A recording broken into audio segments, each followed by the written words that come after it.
Thank you, and I welcome our 4 witnesses and their families, and I thank them for being here this morning, and a guest or two.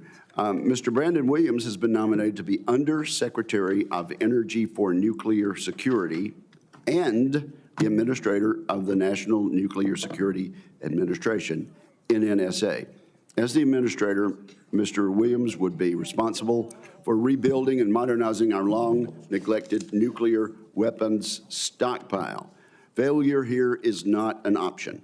Over the past several years, we've watched as Russia, China, and North Korea have rapidly expanded their nuclear arsenals and developed new types of weapons for which we are so sorely unprepared. The committee is focused on ensuring that the Department of Defense and the NNSA deliver results. As the Congressional Strategic Posture Commission made clear, modernizing our country's nuclear deterrent is a national imperative. I look forward to hearing how Mr. Williams intends to pursue this objective. Mr. Bradley Hansel has been nominated to be Undersecretary of Defense for Intelligence and Security.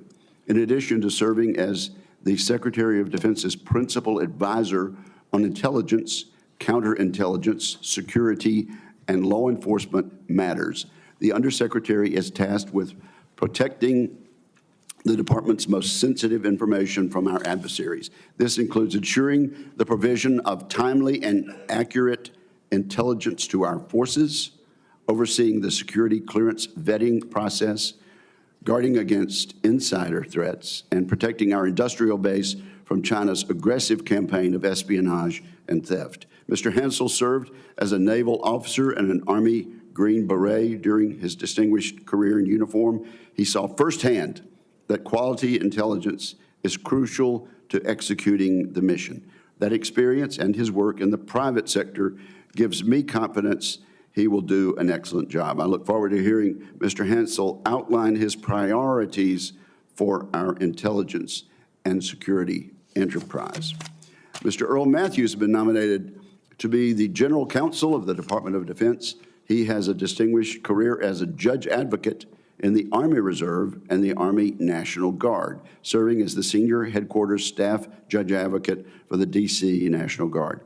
Mr. Matthews also brings extensive civilian government experience. He worked for Secretary Mattis in 2017 before moving over to the Army General Counsel Office, where he served as acting General Counsel of the Army. President Trump and Secretary Hegseth have taken bold and necessary steps to reform the Department of Defense. As we all know, purposeful and thoughtful reform requires purposeful and thoughtful lawyers. I'm confident that Mr. Matthews possesses both qualities. I look forward to hearing his opinion about what the DoD Office of General Counsel is doing right, and I want to hear his ideas for how he would do things differently. Mr. Dale Marks has been nominated to be the Assistant Secretary of Defense for Energy, Installations, and Environment, a role which ensures the operational readiness and resiliency of the Department of Defense. If confirmed, Mr. Marks would oversee the management of military installations and infrastructure, the bedrock of the safety and well-being of service members and their families. This critical position will play a key part in the implementation of several reforms from last year's NDAA. Among them are the mandate requiring the minimum 4% plant replacement value for DoD facilities. Let me repeat that. Among them are the mandate in the NDAA requiring a minimum 4% plant replacement value for DoD facilities, leveraging of area-wide contract authorities, and a review of Biden area green energy policies that focus more on climate change than on combat lethality. I look forward to hearing from Mr. Marks about how he intends to tackle these important issues. So we have a lot to talk about today, and I turn to my friend and colleague, Ranking Member Reed. Thank you very much, Mr. Chairman. Welcome, gentlemen. Congratulations on your nominations. I'd also like to greet and welcome your families and friends and who are here today in support of you as they have been throughout your life. I also want to recognize Representative Pfluger, who will introduce Mr. Marks and Mr. Matthews momentarily. Thank you, sir. Mr. Williams, you've been nominated to be the Undersecretary of Energy for Nuclear Security and Administrator of the National Nuclear Security Administration, or NNSA. If confirmed, you will be responsible for the programs and personnel responsible for modernizing and overseeing our nuclear stockpiles and production facilities. I am concerned that the Trump administration has already undermined this mission. Last month, nearly 200 NNSA nuclear engineers were abruptly fired, then hastily rehired. Another 150 employees took the deferred retirement option.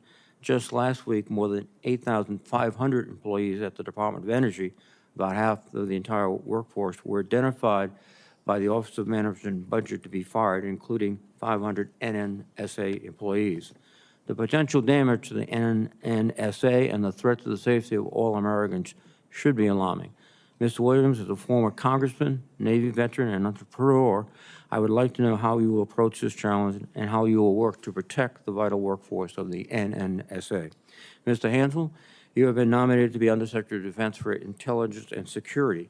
If confirmed, you will have a dual-hat role as the Principal Intelligence Advisor to the Secretary of Defense and the Director of Defense Intelligence in the Office of the Director of National Intelligence. The complexity of the global threat environment we face is unprecedented. China, Russia, Iran, North Korea, and many other actors pose serious challenges to our national security, and you will be responsible for ensuring the defense intelligence enterprise is equipped with the resources and capabilities it needs to meet these challenges. These are immensely complicated networks that we face, but your experience in the Navy, Army, and the private sector will be valuable in such a complex position. Mr. Hansel, I welcome your thoughts about how you intend to foster transformation within the intelligence enterprise and ensure that the military has timely and accurate information to defend the nation. Military leaders often say that America's network of allies and partners is our greatest asymmetric advantage over our global competitors. If confirmed, you will be in charge of managing and facilitating our intelligence relationships with foreign military partners.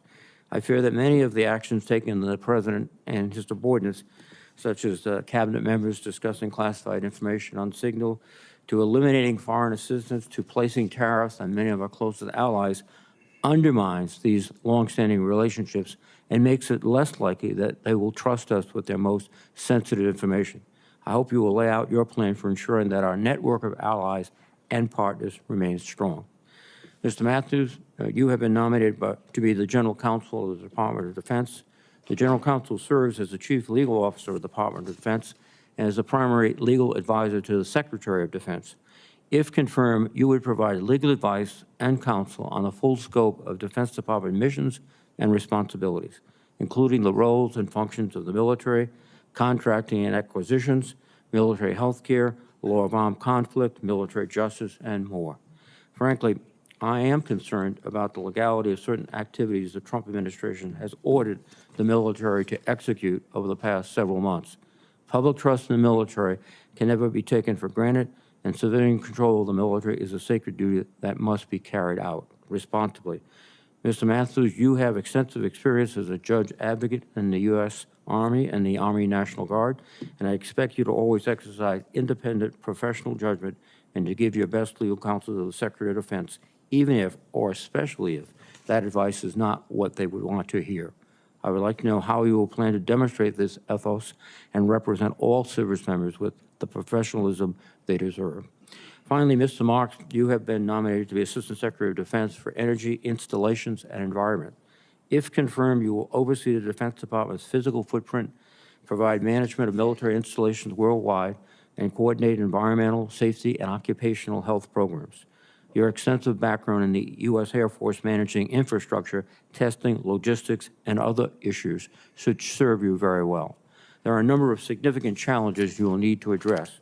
In particular, military construction has been underfunded for many years, forcing service members and defense civilians to manage their missions with inadequate infrastructure. Similarly, enlisted barracks and the military housing privatization initiative require greater oversight to meet the standards that our service members and military families deserve. These are issues that this committee has addressed extensively over the years. Further, as extreme weather and growing energy demands impede readiness, you will need to pursue new ways to improve the resilience of military installations and support operational energy programs to extend the capabilities of our warfighters. Mr. Marks, I welcome your thoughts on how you will address each of these interrelated challenges. I thank the nominees again for your willingness to serve our nation. I look forward to your testimony. Thank you very much, Mr. Chairman. Thank you, Senator Reed. I very much appreciate that. Mr. Matthews, I see that one of my good friends and colleagues from the House of Representatives, August Pfluger, has humbled himself to come over here to the United States Senate and introduce you. We very much appreciate the effort of Representative Pfluger, and I now turn to him for whatever remarks he may make. Thank you, Chairman Wicker and Ranking Member Reed and all the distinguished members of this committee for allowing me to be here today. It truly is an honor to introduce my dear friend and former colleague from the National Security Council staff, Earl Matthews. Earl is President Trump's nominee to be the next General Counsel of the Department of Defense, and I wholeheartedly believe that he is the right person at the right time with the right skill set to fill this critical national security role, and I would urge his swift confirmation. I've known Earl for 6 years now, and we first met when he was the Senior Director for Defense on the National Security Council, and he took a chance on hiring me.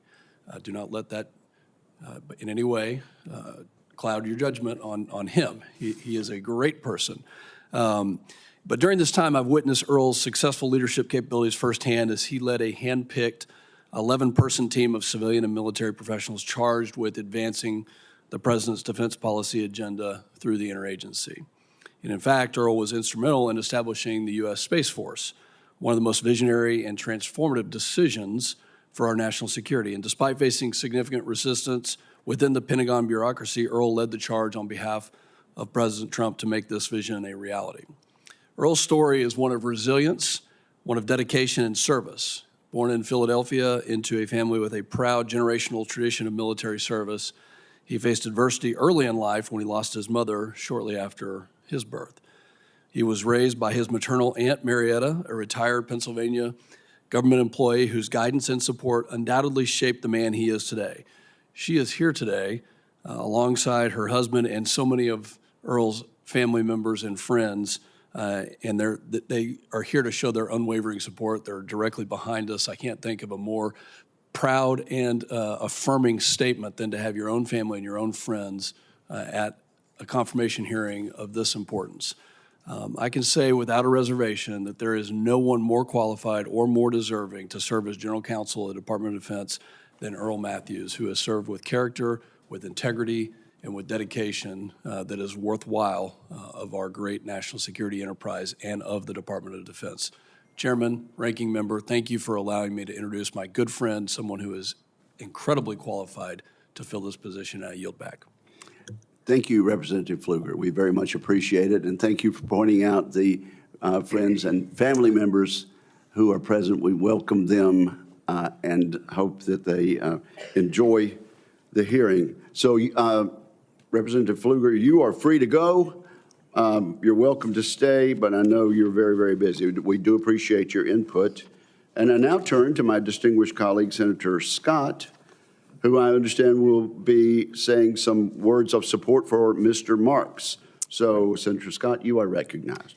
Chairman Wicker, Ranking Member Reed, and members of this committee, it's a great honor to introduce Mr. Dale Marks to be the next Assistant Secretary of Defense for Energy, Installation, and Environment. I'd also like to recognize his wife, Patty, and his son, Tony, who are here to support Mr. Marks. This role is crucial in ensuring the readiness of our military installations, success of our energy policies, and the resilience of our services. In Mr. Marks, President Trump chose a leader who can deliver for Americans and for the men, women, and families of our armed forces. Mr. Marks is a former fighter pilot and a combat-wounded veteran. After his distinguished military career, he continued his service in a civilian capacity where he rose to the ranks of the Senior Executive Service. He's currently serving as the Executive Director of the 96th Test Wing Air Force Material Command at Eglin Air Force Base in the great state of Florida. In and out of uniform, Dale has demonstrated his ability to build teams, promote accountability, and make decisions prioritizing long-term success. The issues that the Department of Defense face are not just military challenges, they are leadership and oversight issues. This position is essential to ensuring that our military installations remain strong, our energy policies support mission success, and environmental strategies enhance, not hinder, operational readiness and support peace through strength. At a time when global energy security and resilient infrastructure are paramount, we need a leader who understands both the strategic and operational challenges facing our military and the implications of high-level decisions to the folks on the ground. Mr. Marks' professional record, broad expertise, deep experience, and proven commitment to our nation make him exceptionally well qualified for this position. Working with President Trump, the Secretary of Defense, and the entire administration, he will keep our forces ready and prepared to protect and serve. I urge this committee to fully consider and support his nomination and look forward to his testimony today. Congratulations. Thank you very, very much, Senator. We appreciate it. And now we will hear opening statements by each of our nominees. And without objection, we will take them in the order of Mr. Williams, then Mr. Hansel, then Mr. Matthews, and finally, Mr. Marks. So, Mr. Williams, you are recognized for your opening statement, sir.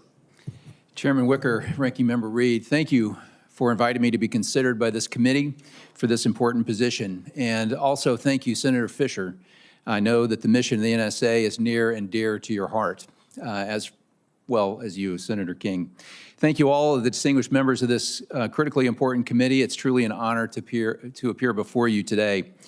I'd like to offer my appreciation to President Trump for nominating me. I'm honored and grateful to be considered, and if confirmed, I will work diligently to strengthen the capability, credibility, and communication of our strategic deterrence. I share the President's commitment to peace through strength and look forward to serving under Energy Secretary Wright's leadership. I would like to recognize my family who could attend today's hearing. First, my beloved wife, Stephanie, of 32 years. As a Navy ensign, I asked her father, an Army colonel with 3 Bronze Stars and 2 Vietnam combat tours, if I could have his daughter's hand in marriage. Stephanie has outranked me ever since. As a child, she lived in Germany during her father's battalion command, which protected the most critical territory in Europe, the Fulda Gap. Stephanie experienced firsthand the Soviet threat and the specter of nuclear war. I can say that we both have a visceral understanding of the importance of strategic deterrence. I'm pleased also that our son Marshall, could be present today.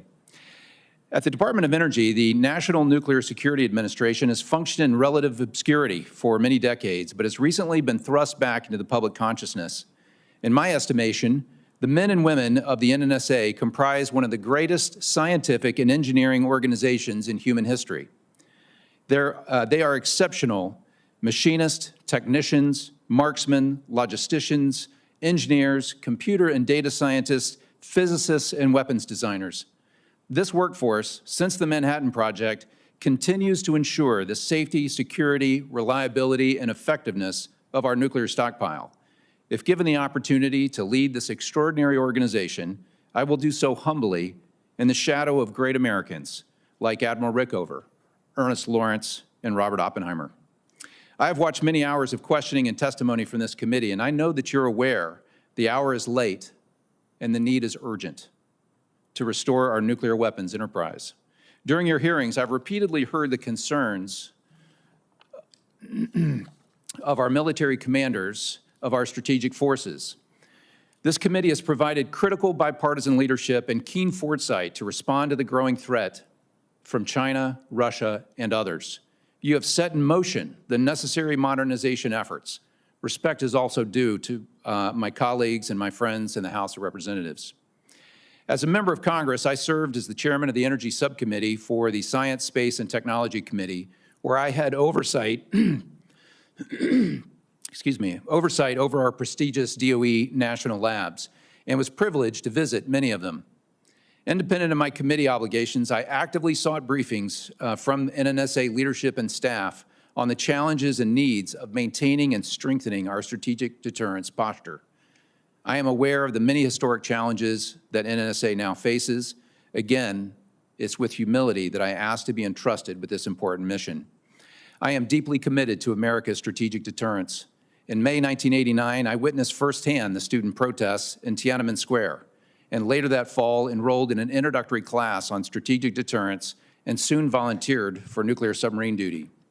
During my nearly 6 years of Navy service, I made 6 strategic deterrence patrols in the Pacific aboard the ballistic missile submarine USS Georgia. On board, I served as the strategic missile officer, nuclear weapons safety officer, nuclear weapons security officer, and nuclear weapons radiological controls officer. I was responsible for the launch codes on Georgia, and for thousands of hours, I supervised the submarine's nuclear reactor and engine room operations. I then completed a master's degree at the Wharton School in Operations and Finance and later co-founded a software company dedicated to modernizing industrial manufacturing. My mission, if confirmed by this esteemed body, is to accelerate the restoration of our nuclear weapons enterprise, rebuild trust with Congress and with NNSA's customers, the Department of Defense, STRATCOM, the Department of State, and others, and prioritize strengthening the relationships with our nuclear assurance partners overseas. The U.S. Department of Energy and NNSA will continue to meet the strategic defense mission of this nation and of our allies.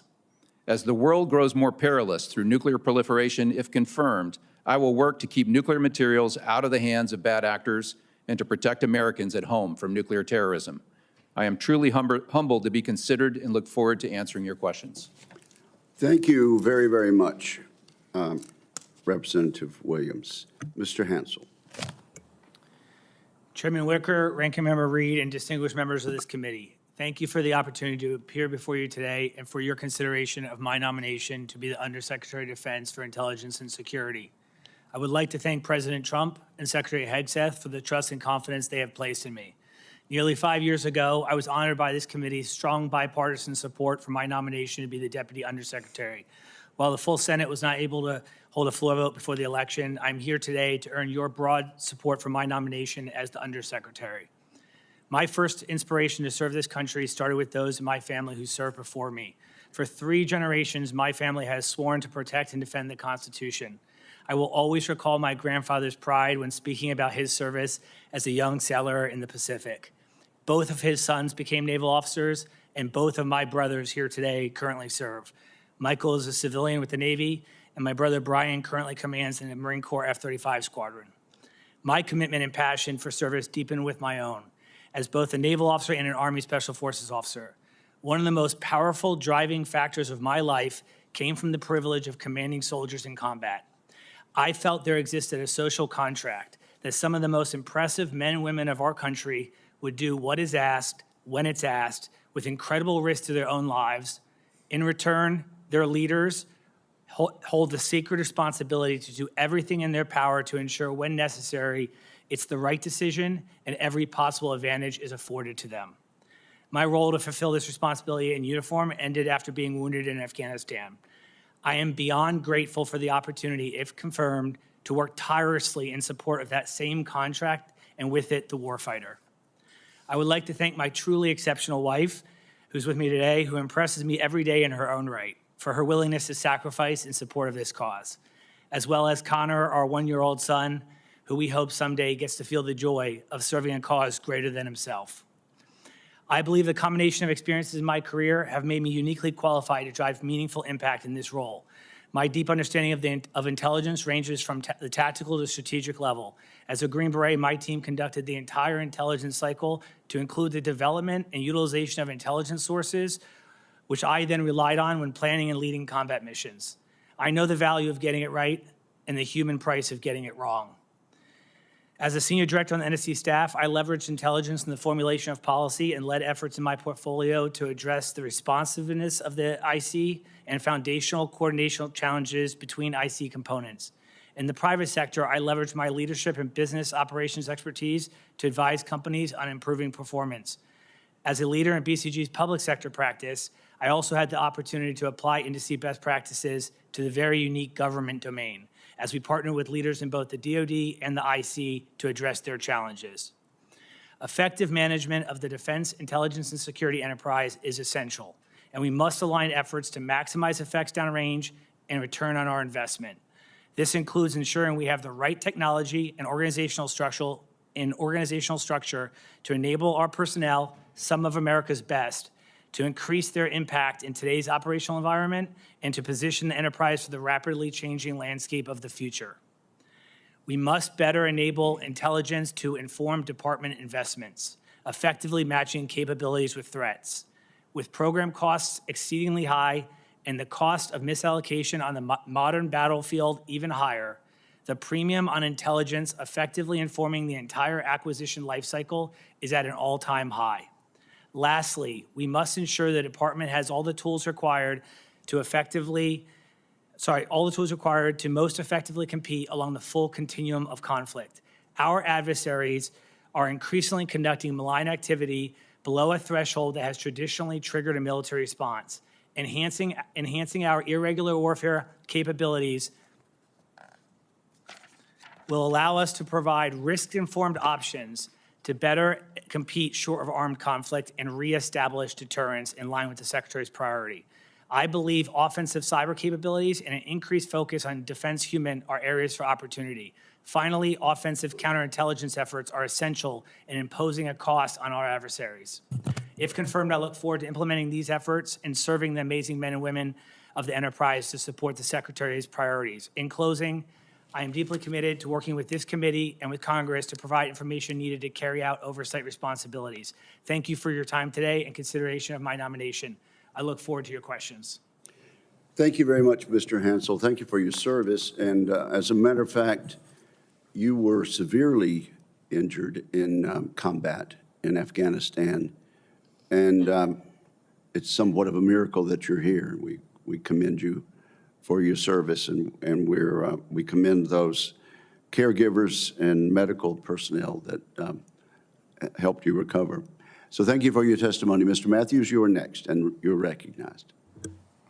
Chairman Wicker, Ranking Member Reed, and distinguished members of the committee, good morning. Thank you for the opportunity to appear before you today as the President's nominee to serve as the General Counsel of the Department of Defense. It is a high honor and distinct privilege to be considered for this role. I'm sincerely grateful for the kind introductory remarks of my dear friend, Congressman August Pfluger. I am also deeply appreciative of the many friends and family members present today in support of my nomination. I do want to recognize my wife, Tyra, whose love and support is instrumental to me being here today. I also must give special recognition to my aunt, Marietta Matthews Austin, my mother's sister who raised me as her own child upon my mother's death when I was less than 1 month old. I am deeply grateful to President Trump for the special trust and confidence he has reposed in me by my nomination. I'm also thankful to the Secretary of Defense, Pete Hegseth, for his continued support and trust. If confirmed by the Senate, my lodestar will be to ensure that the military and policy objectives of the President and the Secretary of Defense are achieved in a manner consistent with the Constitution and laws of the United States. My commitment to you, if confirmed, is that the DoD enterprise writ large will receive timely and accurate legal advice and counsel to ensure that all activities and operations of the department are conducted in accordance with applicable law, including the law of armed conflict relative to the conduct of combat operations. My commitment to the role for which I have been nominated is undergirded by my family's long lineage of service to the United States. Our legacy of military service dates back to the Civil War. At least one member of my family has served on active duty in uniform during every conflict in which our country has participated from World War I through the recent conflicts in Iraq and Afghanistan. I am named after my maternal grandfather, who was a soldier in the United States Army. All three of my maternal uncles served in the armed forces of the United States. Both of my mother's older brothers served in combat during the Vietnam War. One, my Uncle Norman Matthews, a retired career non-commissioned officer in our United States Air Force, is with us here today. I spent my summers visiting my Uncle Norman at various military installations across the United States and gained an appreciation for military life. As a boy, however, the male role model most present in my life and the person who most shaped and influenced the person that I am today was my Uncle Russell B. Matthews. My Uncle Russ was an 0311 Marine. who graduated from recruit training at Paris Island as an 18-year-old in 1966, and who served at the combat tour in the Republic of Vietnam. After his 4 years in the Marine Corps, he returned home to Philadelphia and spent a full career as an employee of the United States Postal Service. He instilled in his eldest nephew a love of books and a love of country. My two uncles and other combat veterans in my inner city Philadelphia neighborhood inspired me to want to serve our country as they did. I applied for a reserve commission in the Army JAG Corps in 1998 when I was a third-year student at the Harvard Law School. I joined our Army because I believe in its fundamental mission, to fight and win the nation's wars. I have been a member of both the profession of arms and the profession of law for over 25 years. I spent over 4 of those years deployed to combat or hazardous duty zones. As a member of the 22nd Civil Affairs Battalion, attached to the 3rd Infantry Division Mechanized, I crossed the berm from Kuwait into Iraq in March of 2003 and was one of the first Army lawyers to reach Baghdad on April 8th of that year, 22 years ago today. I spent my first tour in Iraq working under the Coalition Provisional Authority to rebuild the Iraqi judiciary post-Saddam.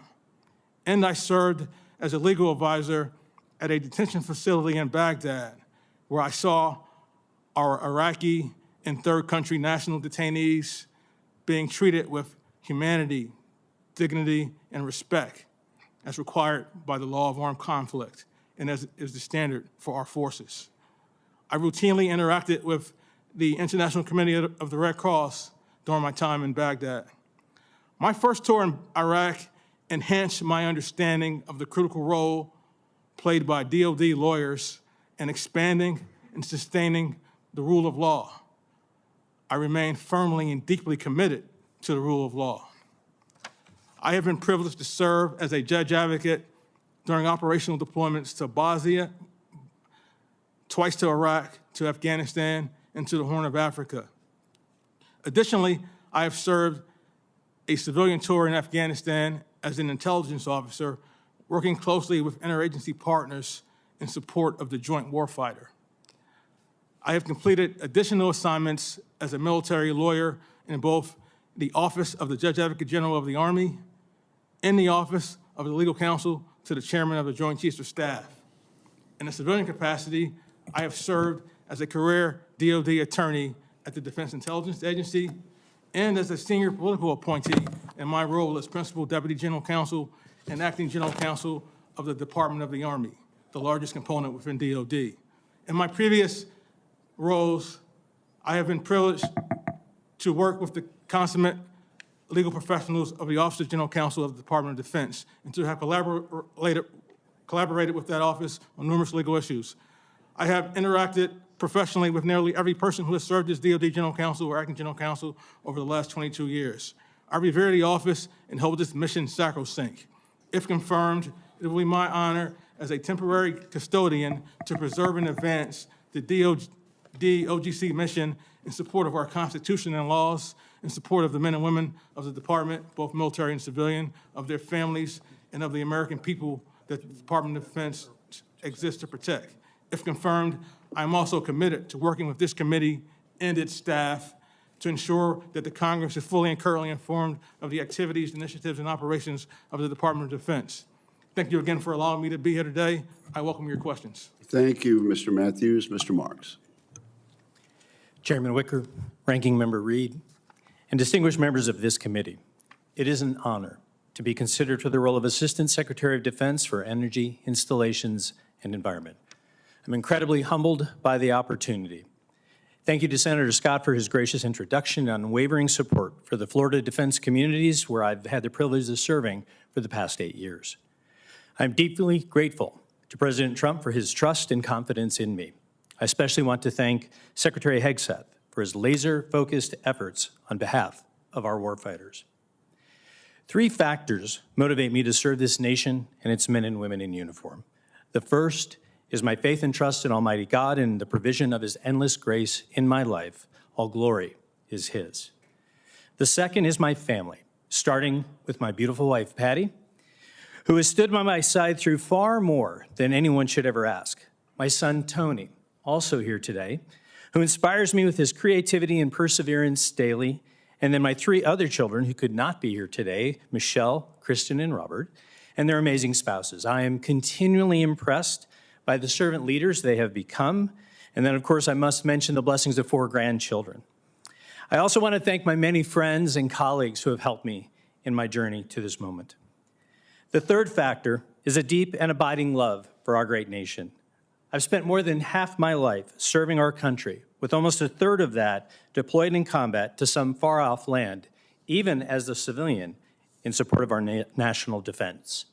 I've had the immense privilege of serving tours at the Pentagon, combatant commands, major commands, and subcommands, and as I do today, leading at the installation level. I've also served alongside all our service partners and numerous allies to defend our nation. It is a privilege to be asked to continue to serve in this capacity. The Department of Defense under President Trump is committed to achieving peace through strength. This is our solemn mission. The strength and lethality of our military is built not only on the weapon systems that defend us, but also on the readiness of our service members and their families to accomplish this mission. And to that end, if confirmed, 3 fundamental principles will guide me. I'm a fighter pilot. I have to keep it simple. The first is to protect the mission. The second is to take care of our people. And the third is to partner for success. Protecting the mission means addressing a wide range of emerging threats to the homeland and our energy supply. We cannot reliably provide the energy and fuel the mission requires and expect to modernize our facilities as well if we continue to do things the same way we always have. Holding the status quo got us to where we are today, so it's going to take a new mindset and a new collective approach to see different results. Many people believe change is hard, and I would submit change is hard because resistance to change is too easy. We must tackle these incredibly difficult challenges to mission assurance with expanded opportunities to enhance our readiness and resilience while faithfully stewarding the natural resources entrusted to us. The second is taking care of our people. This is more than just quality life. This, to me, is a readiness issue. I know firsthand that our warfighters cannot deliver 100% of their effort to the mission if they're required to deal with safety and health challenges in their homes. They cannot wonder if the buildings they work in have functioning plumbing or if the cyber systems and electricity are going to fail. I'm committed to fixing these things now to ensure our critical installation assets globally serve as a force enabler, providing a distinct advantage to our warfighters over our adversaries. Third is partnering for success.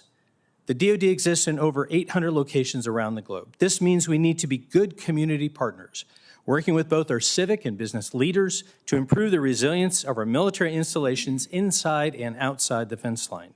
These partnerships promote the value of military installations and strengthen communities and states through collaborative planning and implementation in support of America's military. I commit that if confirmed, I will work tirelessly to apply these principles to prioritize limited resources to enhance the warfighting capacity and lethality that will deter and, if called upon, defeat our adversaries. Finally, if confirmed, I will work with this committee and this Congress to provide our armed forces with the capabilities needed to defend and protect our homeland. Thank you, and I look forward to your questions. Thank you to all of our witnesses for their opening statements. And again, we very much thank the family and friends who have come to give you support. We now must ask all of you a series of standard questions this committee poses to all civilian nominees. So if you would all turn on your speakers and just answer together verbally. Have you adhered to applicable laws and regulations governing conflicts of interest? Yes. Have you assumed any duties or taken any actions that would appear to presume the outcome of the confirmation process? No. Exercising our legislative and oversight responsibilities makes it important that this committee, its subcommittees, and other appropriate committees of Congress receive testimony, briefings, reports, records, and other information from the executive branch on a timely basis. Do you agree, if confirmed, to appear and testify before this committee when requested? Yes. Do you agree to provide records, documents, and electronic communications in a timely manner when requested by this committee, its subcommittees, or other appropriate committees of Congress, and to consult with the requester regarding the basis for any good faith delay or denial in providing such records? Yes. Will you ensure that your staff complies with the deadlines established by this committee for the production of reports, records, and other information, including timely responding to hearing questions for the record? Yes. And will you cooperate in providing witnesses and briefers in response to congressional requests? Yes. And finally, will those witnesses and briefers be protected from reprisal for their testimony or briefings? Yes. All right, that concludes those questions, and I would note for the record satisfactory answers on the part of all four of our witnesses. Okay, I got 5 minutes. Let's see how well I can do here. Mr. Marks, you mentioned facilities. Thank you for doing that. I assume you noticed that I stressed the 4% requirement contained in the most recent NDAA, and that I mentioned it actually twice. Did you notice that? I did, Senator. Do you think there's a reason that I read that Senator, it's twice? vitally important, and I appreciate the conversation we had in your office as well. Okay, well, if you're confirmed, and I'm sure you will be, will you make sure and will you commit to this committee that you're going to follow that requirement and actually tend to this? Yes, Senator, I commit. I very much appreciate that. Now, let's see, Mr. Hansel, let's talk about economic warfare and irregular warfare. You might tell us what your view is of exactly what that is, but I assume you believe that we have a lot more to do on this issue with regard to our pacing challenge, the Chinese. But do you believe it's time for one person to have the coordinating responsibility for all of this economic warfare and irregular warfare? Senator, I appreciate the question. It's a rather large one. I certainly acknowledge that economic security is national security, but relevant to my portfolio and what I think you're referencing is the aggressive, malign activity short of armed conflict that China is conducting is the reason of why I've outlined in my opening statement one of my priorities of providing the Secretary more risk-informed options to compete along the full continuum of conflict, and that would certainly entail an increased focus on irregular warfare. And so as to the structure, I'm not yet in the department and can't speak authoritatively about the best structure, but I can tell you from my government experience and the threat that the Chinese activity is incredibly adept at exposing the seams in our government structure. And I think we need very aggressive integrated coordination in order to best leverage our capabilities. And I think that it's certainly economic warfare. That would be an interagency whole of government approach. But within DOD itself, I do believe that if confirmed, my office would be, I would advocate for my office to have a leadership role in such coordination. Very good, and I'm glad you looked at that. And you, of course, you cannot assume what you'll find when you get in there. But let me just observe that the DOD has more than a dozen players in this space, and I would hope that perhaps your shop could take a lead role in coordinating all the activities among more than a dozen organizations. Now, Representative Williams, you've got one thing to concentrate on, and that is modernizing our U.S. nuclear weapons stockpile. And working with Chairman Fisher and Ranking Member King in making this the largest civil works project in the history of our government work. I hope you will stay away from ill-advised attempts to undermine the autonomy of the NNSA. Can I have your personal assurance that you'll focus on modernizing the U.S. nuclear weapons stockpile and oppose any moves to undermine the independence of NNSA or distract from its core mission, which I just outlined? Chairman Wicker, thank you for the question. Yes, I will certainly endeavor, should I be confirmed, to produce the weapons of our strategic deterrence. I'm deeply committed to that. I've been a customer of those and care deeply about that mission. Since the Atomic Energy Commission, going back to the beginning, right after the Manhattan Project, civilian control and independence of our nuclear weapons enterprise has been essential. And I think it's a part of American beliefs that there should be that separation, and I will endeavor, should I be confirmed, to keep that independent. That's helpful. Let me take up a bit of liberty here. Mr. Matthews, there's been a problem in the past with DOD, OGC, and I certainly hope you're going to help us rectify this. We make requests, we get responses very late from various components of the department, unnecessary redactions of sentences, long passages in documents that we receive. If confirmed, how would you use your role as General Counsel to ensure that the DOD responds to this committee, as you now promised to do, in full, transparent, and timely manner, and avoid this practice of incomplete, late, and redacted responses? Thank you for the question, Mr. Chairman. I can say that if confirmed, I'm going to return your phone calls, Mr. Chairman, and those of Ranking Member Reed or any member of this committee.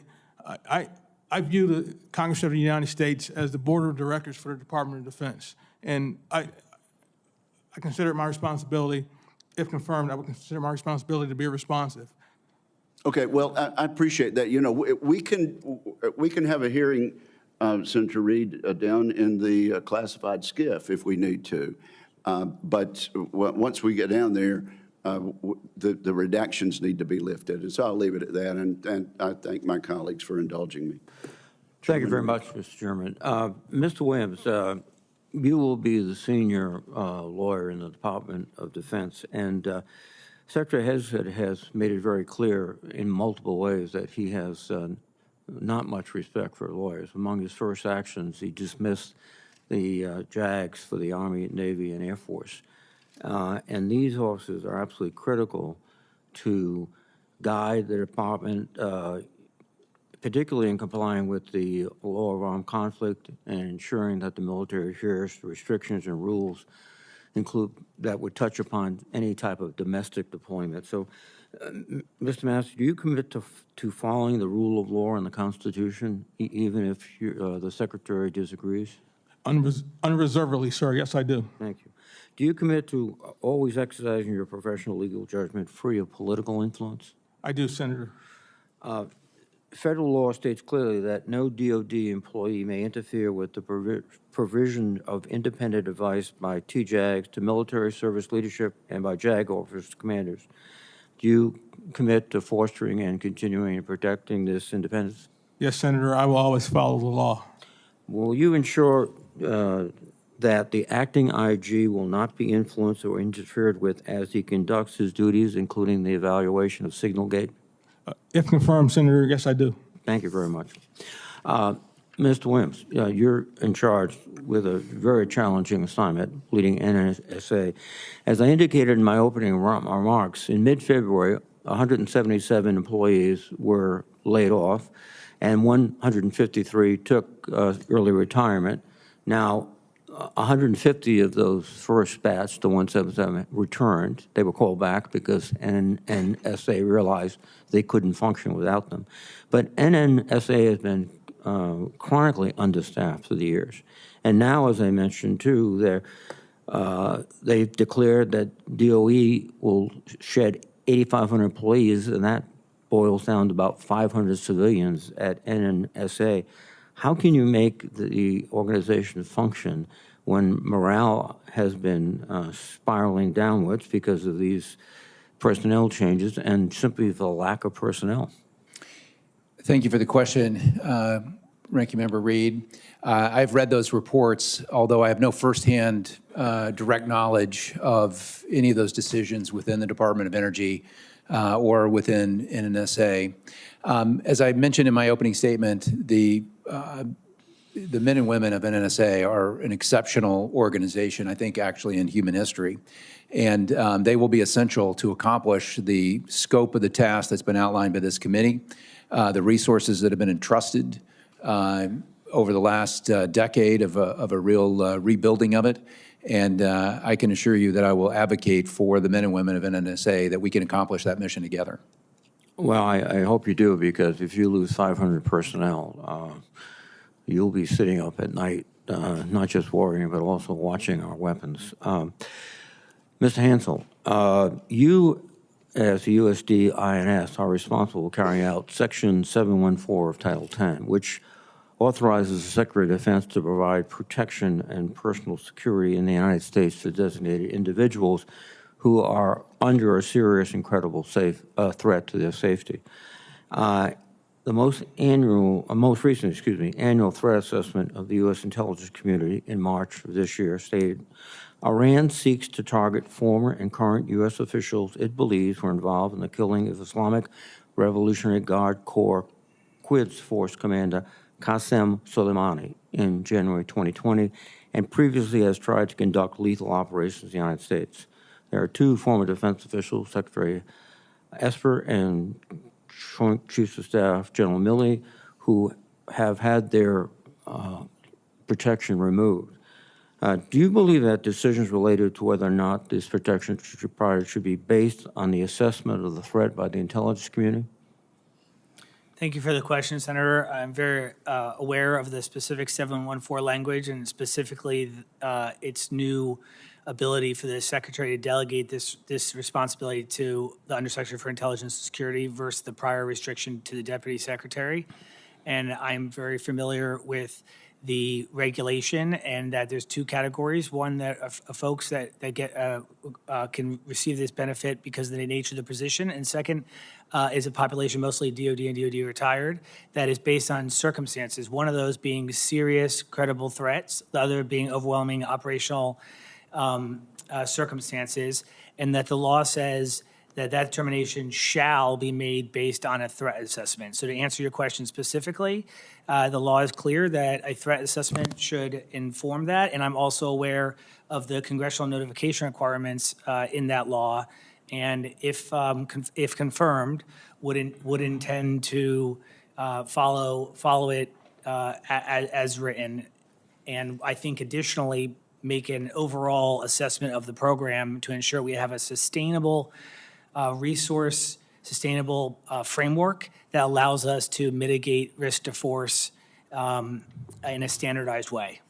So your view is that the threat assessment should be the predicate for removing or providing protection. Can Congress get the copy of the threat assessment that was used in the decision to take away this protection? Senator, I have no information about I'm not in the department now, about historical decisions, but if confirmed and if delegated this responsibility, I would have access to those threat assessments and in accordance with regulations would share those. Thank you very much. Thank you, Senator Reed. Senator Fisher. Thank you, Mr. Chairman, and thank you, gentlemen, for all putting yourselves forward to serve your country. We deeply appreciate that. The National Nuclear Security Administration, NNSA, designs, builds, stores, and disposes of our nation's nuclear weapons.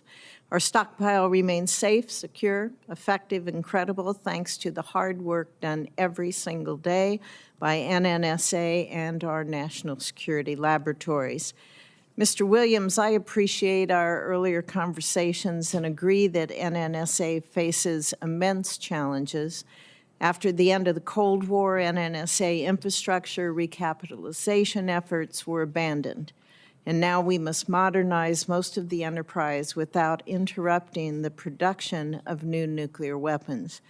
Many of these facilities are truly one of a kind and must be custom designed and built to safely process plutonium, uranium, tritium, lithium, and high explosives. Fortunately, we are not starting from a blank state.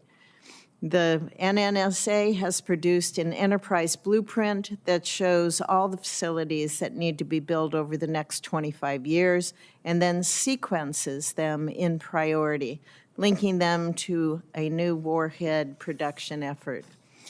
We also have an opportunity as we build new infrastructure to replace old facilities, some of which date back to the Manhattan Project, to incorporate modern manufacturing processes. We can produce nuclear weapons faster, more efficiently, and reduce risk in that process. Mr. Williams, if confirmed, how would you approach the challenges of recapitalizing NNSA's infrastructure? Well, Senator Fisher, thank you for that question, and that is the key question. I think as I have studied the problem and read the stockpile reports and read the blueprint enterprise that you mentioned, as well as the GAO reports, CRS reports, I think the scope and scale is as you describe. We have to deliver the program of record, the lifetime extensions of our existing stockpile, as well as rebuild the infrastructure to modernize. A lot of that comes, I think, through reassessing our relationship with risk, reevaluating the risk that we take. I think we have to make sure we have the workforce, that we retain the workforce that we have. As I mentioned, it's not just weapons scientists, it's machinists, it's technicians, it's every level of the organization that is needed to keep the very special qualities and skills that we have acquired that we can't afford to lose. And then I think it will require leadership, focus on the mission. I think one of the things that drives all of us, it certainly drove the Manhattan Project, is understanding the current threat. I think that it's very sobering and awakening for all of us to suddenly be talking about strategic deterrence, talking about threats that we thought perhaps as a nation had gone away 30 years ago. And of course, the men and women of the NNSA never believed that, nor the combat commanders of STRATCOM. So I think there's a focus of the mission and leadership. I think there's innovation, and I think it's focused on the workforce, as well as keeping Congress informed that you'll continue to support this mission. I hope, if confirmed, that you will look at that leadership, look at the workforce, be able to look at some of the complex construction projects that are out there and figure out how to improve the management of those as well. Mr. Williams, there are 7 life extension programs and major altercations currently underway. These nuclear weapons must be delivered on schedule, and several are synced to new delivery systems that are currently under development by the Department of Defense. So maintaining that close connection between NNSA and the Department of Defense on these programs, that is key to the success for all the programs that are involved here. If confirmed, how will you ensure that NNSA fully understands the Department of Defense's requirements for these? Senator Fisher, thank you for that question. Of course, I'll be participating in the Nuclear Weapons Council. I would like to come out to STRATCOM, meet with the leaders, General Cotton and the leaders of STRATCOM. They are the most important customer of NNSA. If confirmed, I would very much like to hear their input and have a very transparent conversation with them. There are a great number of details and classified information that I've not been privy to that I look forward to immersing myself in to make sure I understand all the details of delivering what our strategic forces require to deter our enemies. So very committed to work with you and with this committee to make sure I'm following through on all of those, should I be confirmed. And your role in that Nuclear Weapons Council is important in that process if you are confirmed. So thank you for that. Thank you very much, Senator Fisher. Senator Hirono. Thank you, Mr. Chairman. Thank you.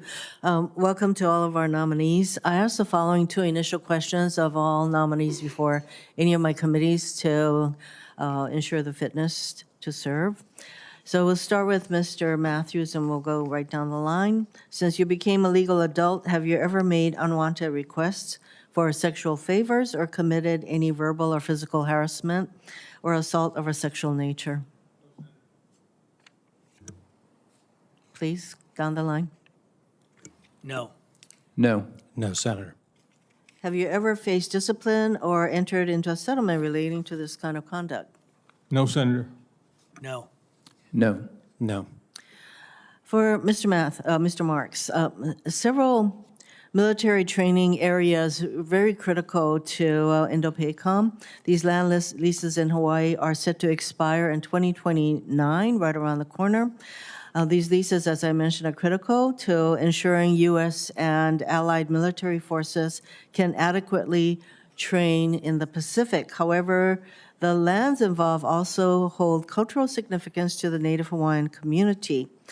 If confirmed, will you ensure that these negotiations, which will expire, is conducted in a manner that respects local communities and the environment while still prioritizing military readiness? Senator, thank you for that question. I know this is critically important to you. And yes, Senator, if confirmed, I will work not only with the military services, but the local community. Hawaii plays a very strategic role for Indo-PACOM, and I would want to ensure that both the respect of the communities as well as the incredible importance of those training areas is recognized, and we find the best possible solution. And in fact, the DoD has recognized the importance of these negotiations, and there is a person named Noah Kalipi who is charged with making sure that these negotiations include the voices of the community. So it's good that you are aware, or that you will be aware of the necessity of how we're going about things. And I would also note that it is very important to the community that these negotiations occur as transparently as possible so that the community feels as though the military is acting in good faith and listening to their voices. Again, for you, the DoD stakeholders are closely coordinating with the EPA, Hawaii state agencies, and the public to complete the closure of the Red Hill bulk fuel storage facility. And you probably are aware that the spills that occurred at the Red Hill facility resulted in some 93,000 people being impacted. They had to go to hotels and find other arrangements. This led to a questioning by the community of how the Navy basically, but to the community, the Navy, it's all the military, was conducting itself. So will you commit to overseeing the safe, timely closure of Red Hill, which will require taking a transparent role with the public to restore the confidence and the trust of the community in the military? Senator, thank you. The transparency is vital to partnership. Good partnership is built on trust and good relationships. And so, Senator, if confirmed, I will commit to work not only with the Navy as this moves forward to ensure we're taking the proper steps for both mission capability and what is in the best interest of the community. And the closing of Red Hill is not over in that there are remediation and environmental issues that still must be addressed, and I would ask that you address them in a timely manner with the resources that will be required. Yes, Senator, absolutely. And in fact, it was just a couple weeks ago, I had the privilege of meeting with the Hawaii Coordination Cell so that they could begin to get me up to speed so that I could understand the issue more thoroughly, and I do appreciate it more deeply. I also want to mention that our military bases, our installations, I should say, are in various states of disrepair, frankly, and especially in Hawaii, which have aging facilities, energy vulnerabilities, and poor infrastructure. And I'm putting into the NDAA a requirement that all of our services put together a 30-year infrastructure improvement plan so that we have something going forward that will more properly ensure that our infrastructure needs are being addressed and met. So would you support such a planning process for our services? Senator, as a strategist, I believe in long-term planning, and so I appreciate the initiative that you've introduced, and if confirmed, would want to work not only with you, this committee, but the services on a way to achieve how we get a greater future look at the investments on our infrastructure. Mr. Chairman, could I just ask one question of Mr. Matthews? Oh, sure. This won't take long.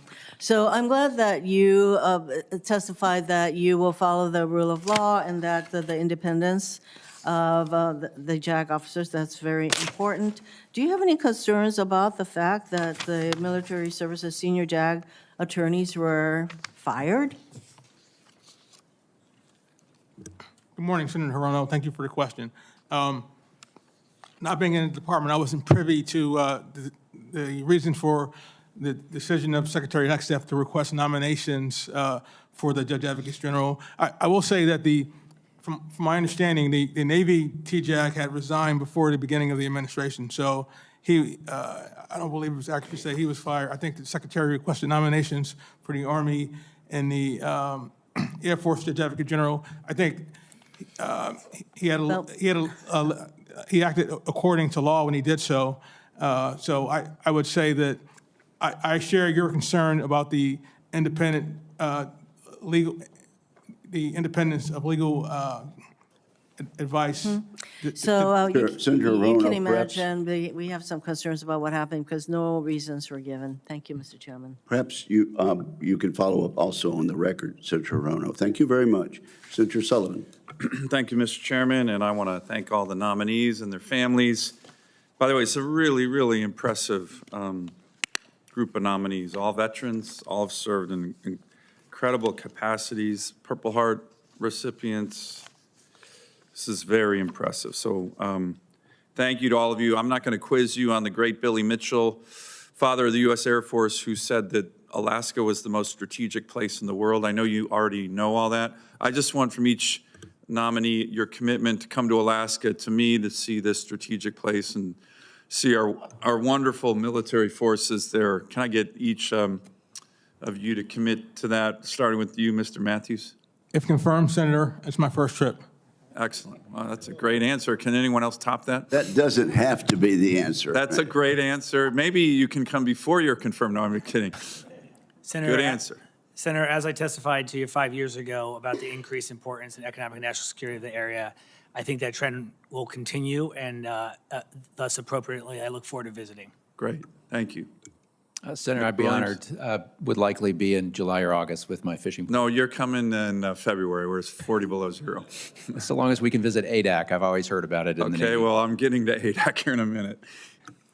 And Senator, Marks. as we discussed, as goes Alaska, so goes Defense of the Homeland. It'd be an honor to visit Alaska with you. Great, thank you. And again, I really appreciate all the great opening statements. Mr. Matthews, your statement and your family's service, just remarkable. It's super impressive. I'm glad so many of your family members are there. You and I had a good discussion. You're a very smart lawyer. You have a great background. Just to be clear, as we discussed, your loyalty, of course, in this job is to the Constitution, correct? Yes, sir, to the Constitution and laws of the United States. Good, perfect. And you've been doing that your whole career, loyalty to the Constitution and the United States? Yes, sir. Excellent. Let me go to you, Mr. Matthews and Mr. Marks. I want to talk just briefly about the 8A contracting program that we talked about in my office. I was recently in the great state of Alabama, Huntsville, Alabama. There's a lot of 8A contractors there.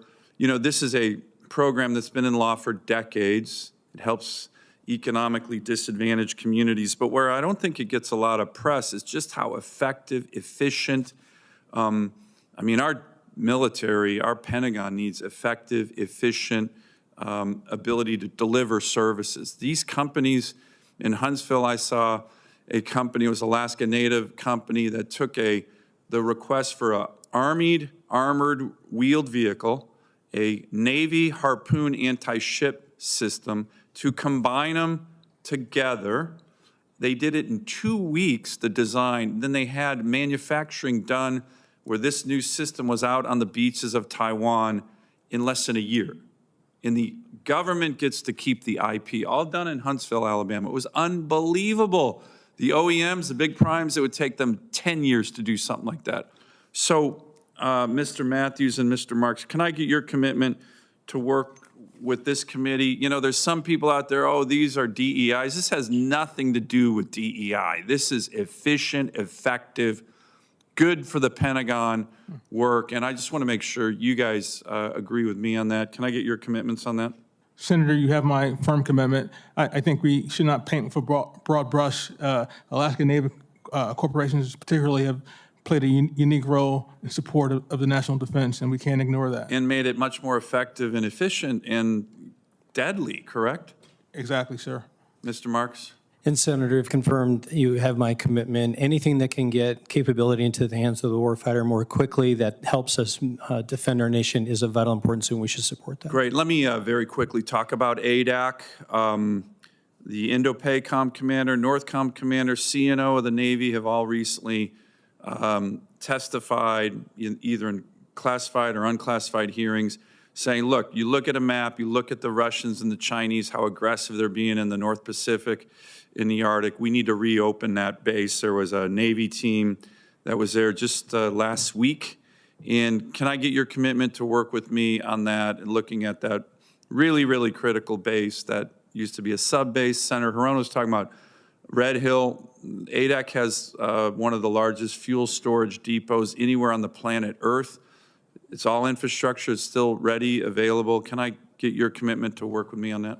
And yes, Senator, you have my commitment if confirmed. Great. Thank you, Mr. Chairman. Thank you, Senator Sullivan. Senator King. Thank you, Mr. Chairman.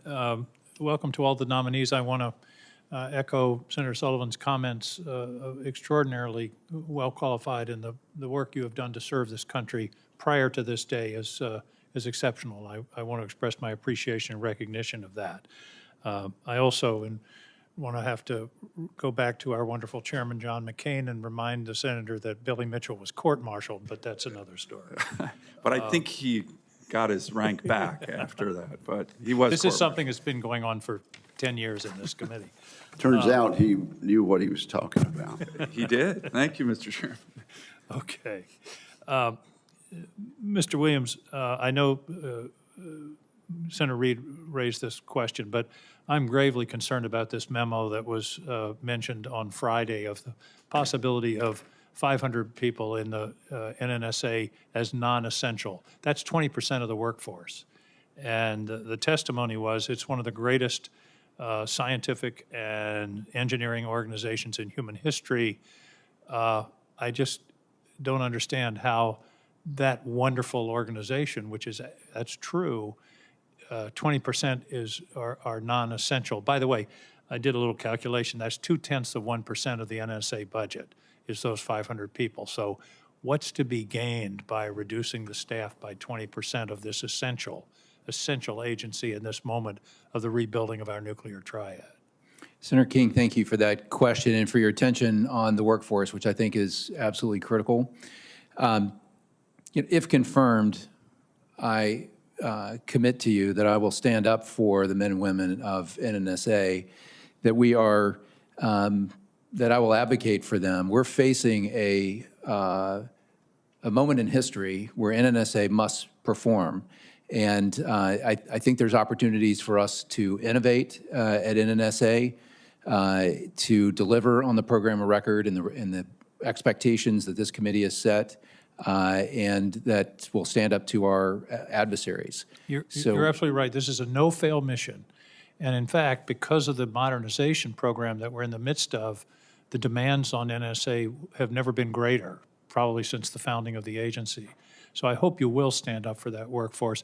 And by the way, there's an issue here not only of the people, 500 people being said they're non-essential.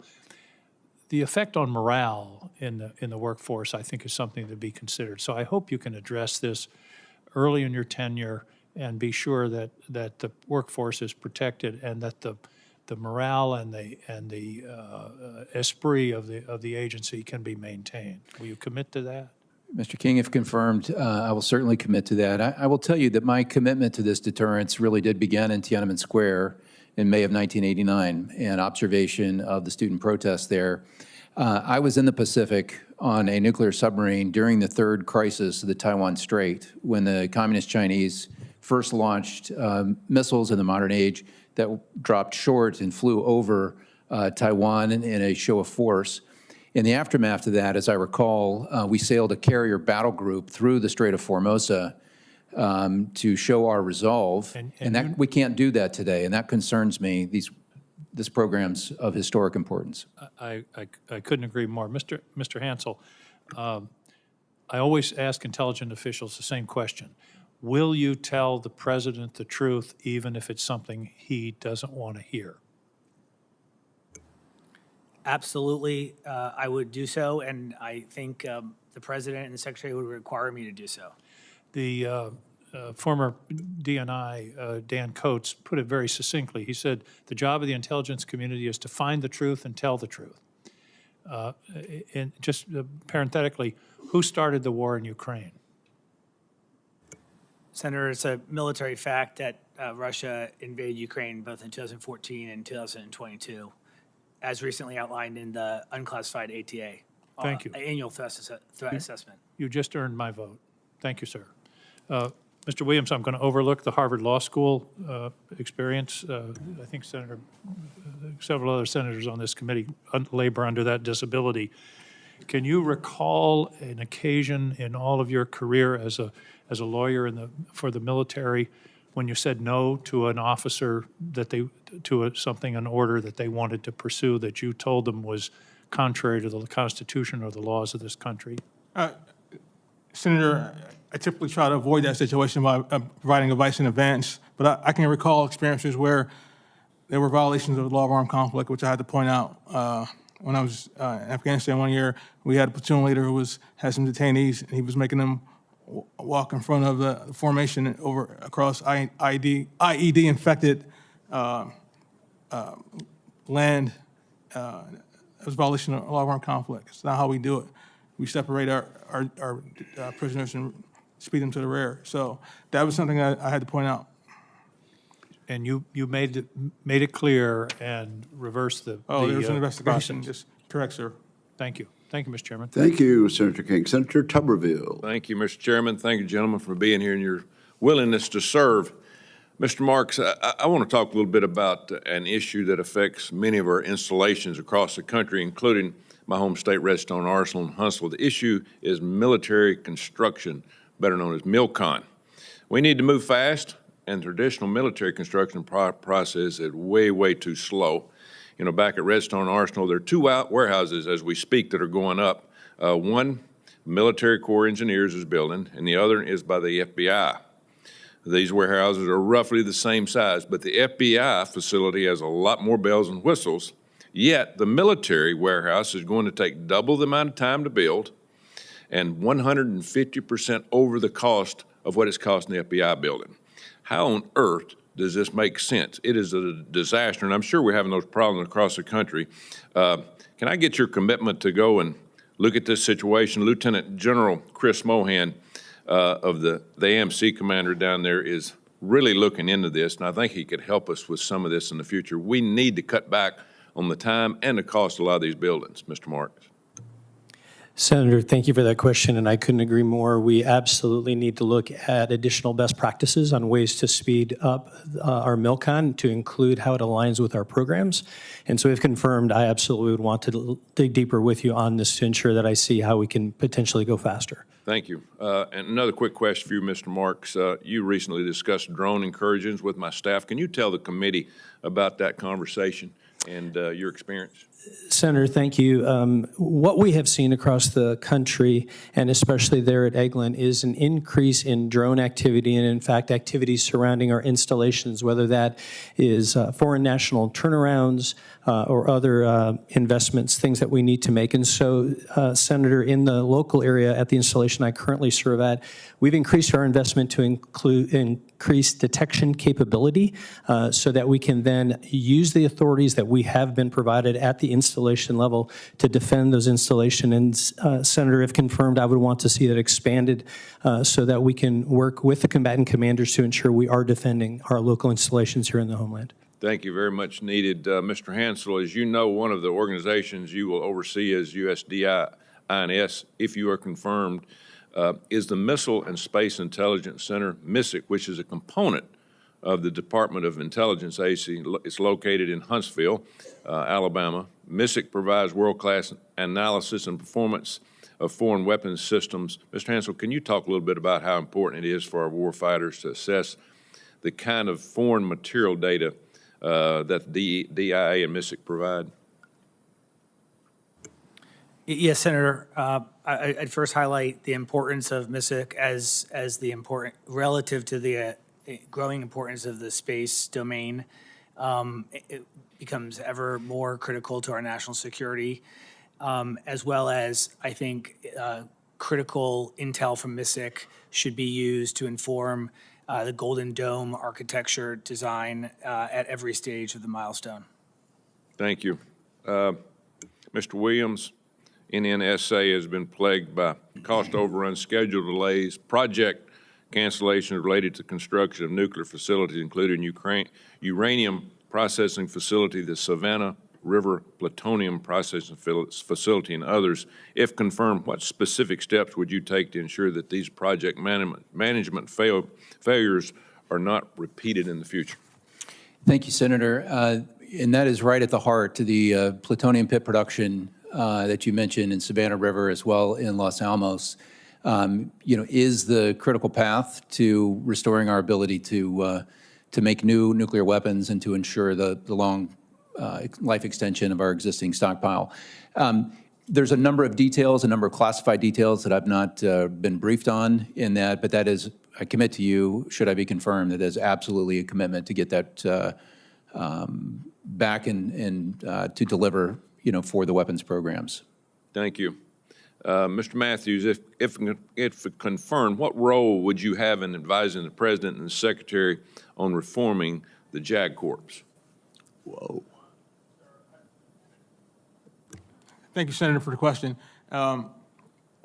If confirmed, I would be a legal advisor to the Secretary of Defense and not to the President unless he asked me. But if the President were to ask me, I would consider the question he asked, and in light of the facts and information available to me, I would make a recommendation. The JAG Corps, the Army Judge Advocate General Corps, the Joint Force JAGs play an important role in ensuring the delivery of military justice, ensuring compliance with the law of armed conflict, and a whole myriad of activities. And so it's important that we get it right. Thank you. Thank you, Senator Tuberville. Mr. Marks, are you going to visit Huntsville before or after you visit Alaska? Just take that for the record. Senator Warren. Thank you, Mr. Chairman, and congratulations to all of our nominees. So after a 2018 Reuters investigation found that military families were living in homes that were filled with mold, pest infestations, and other safety hazards, this committee opened an inquiry and instituted a slate of reforms in 2019 to hold private military housing contractors accountable. One of these reforms was the creation of a tenant bill of rights to ensure that military families have the quality housing that they deserve. Another was the creation of a public database for military families to report when their landlords fail to provide that quality housing. So I'm glad that the DoD finally created that database called the Housing Feedback System last year. I'm sorry that service members had to wait 5 years for it. DoD needs to do better to rebuild trust with military families. Mr. Marks, if you are confirmed, it will be your job to make sure that service members and their families have, quote, safe, high quality, and affordable housing. So will you commit to preserving and using DoD's housing feedback system to hold private military housing contractors accountable? Senator, thank you for that. And as someone who has been a military housing resident, I greatly appreciate the additional oversight to include that database which has been implemented. I've watched that roll out at the local installation level. If confirmed, you have my commitment. We will continue to build transparency and trust with our residents. We owe them that. Good. I appreciate that, and I appreciate your strong response here. So while the reforms we've put in place are an important start, military families are still being treated like second-class citizens by unscrupulous landlords.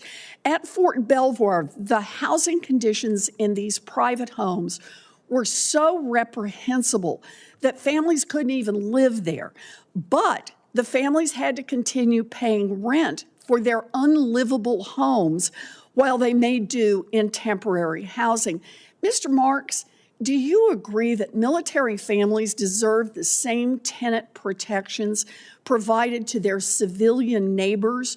So, for example, the right to terminate their leases if their landlord fails to address safety hazards, or the right to sue their landlord for relief if their family got sick because of poor conditions in the home? Senator, we owe our residents the highest standards of quality in homes, and to continue to make robust the both informal and formal dispute resolution processes. And if confirmed, I would want to work with you in this committee to see what we can do. My question is, should our military families have the same rights that their civilian neighbors have to insist under local and state laws to get protection? Senator, I understand there are some laws to include the Enclave Act that needs to be addressed.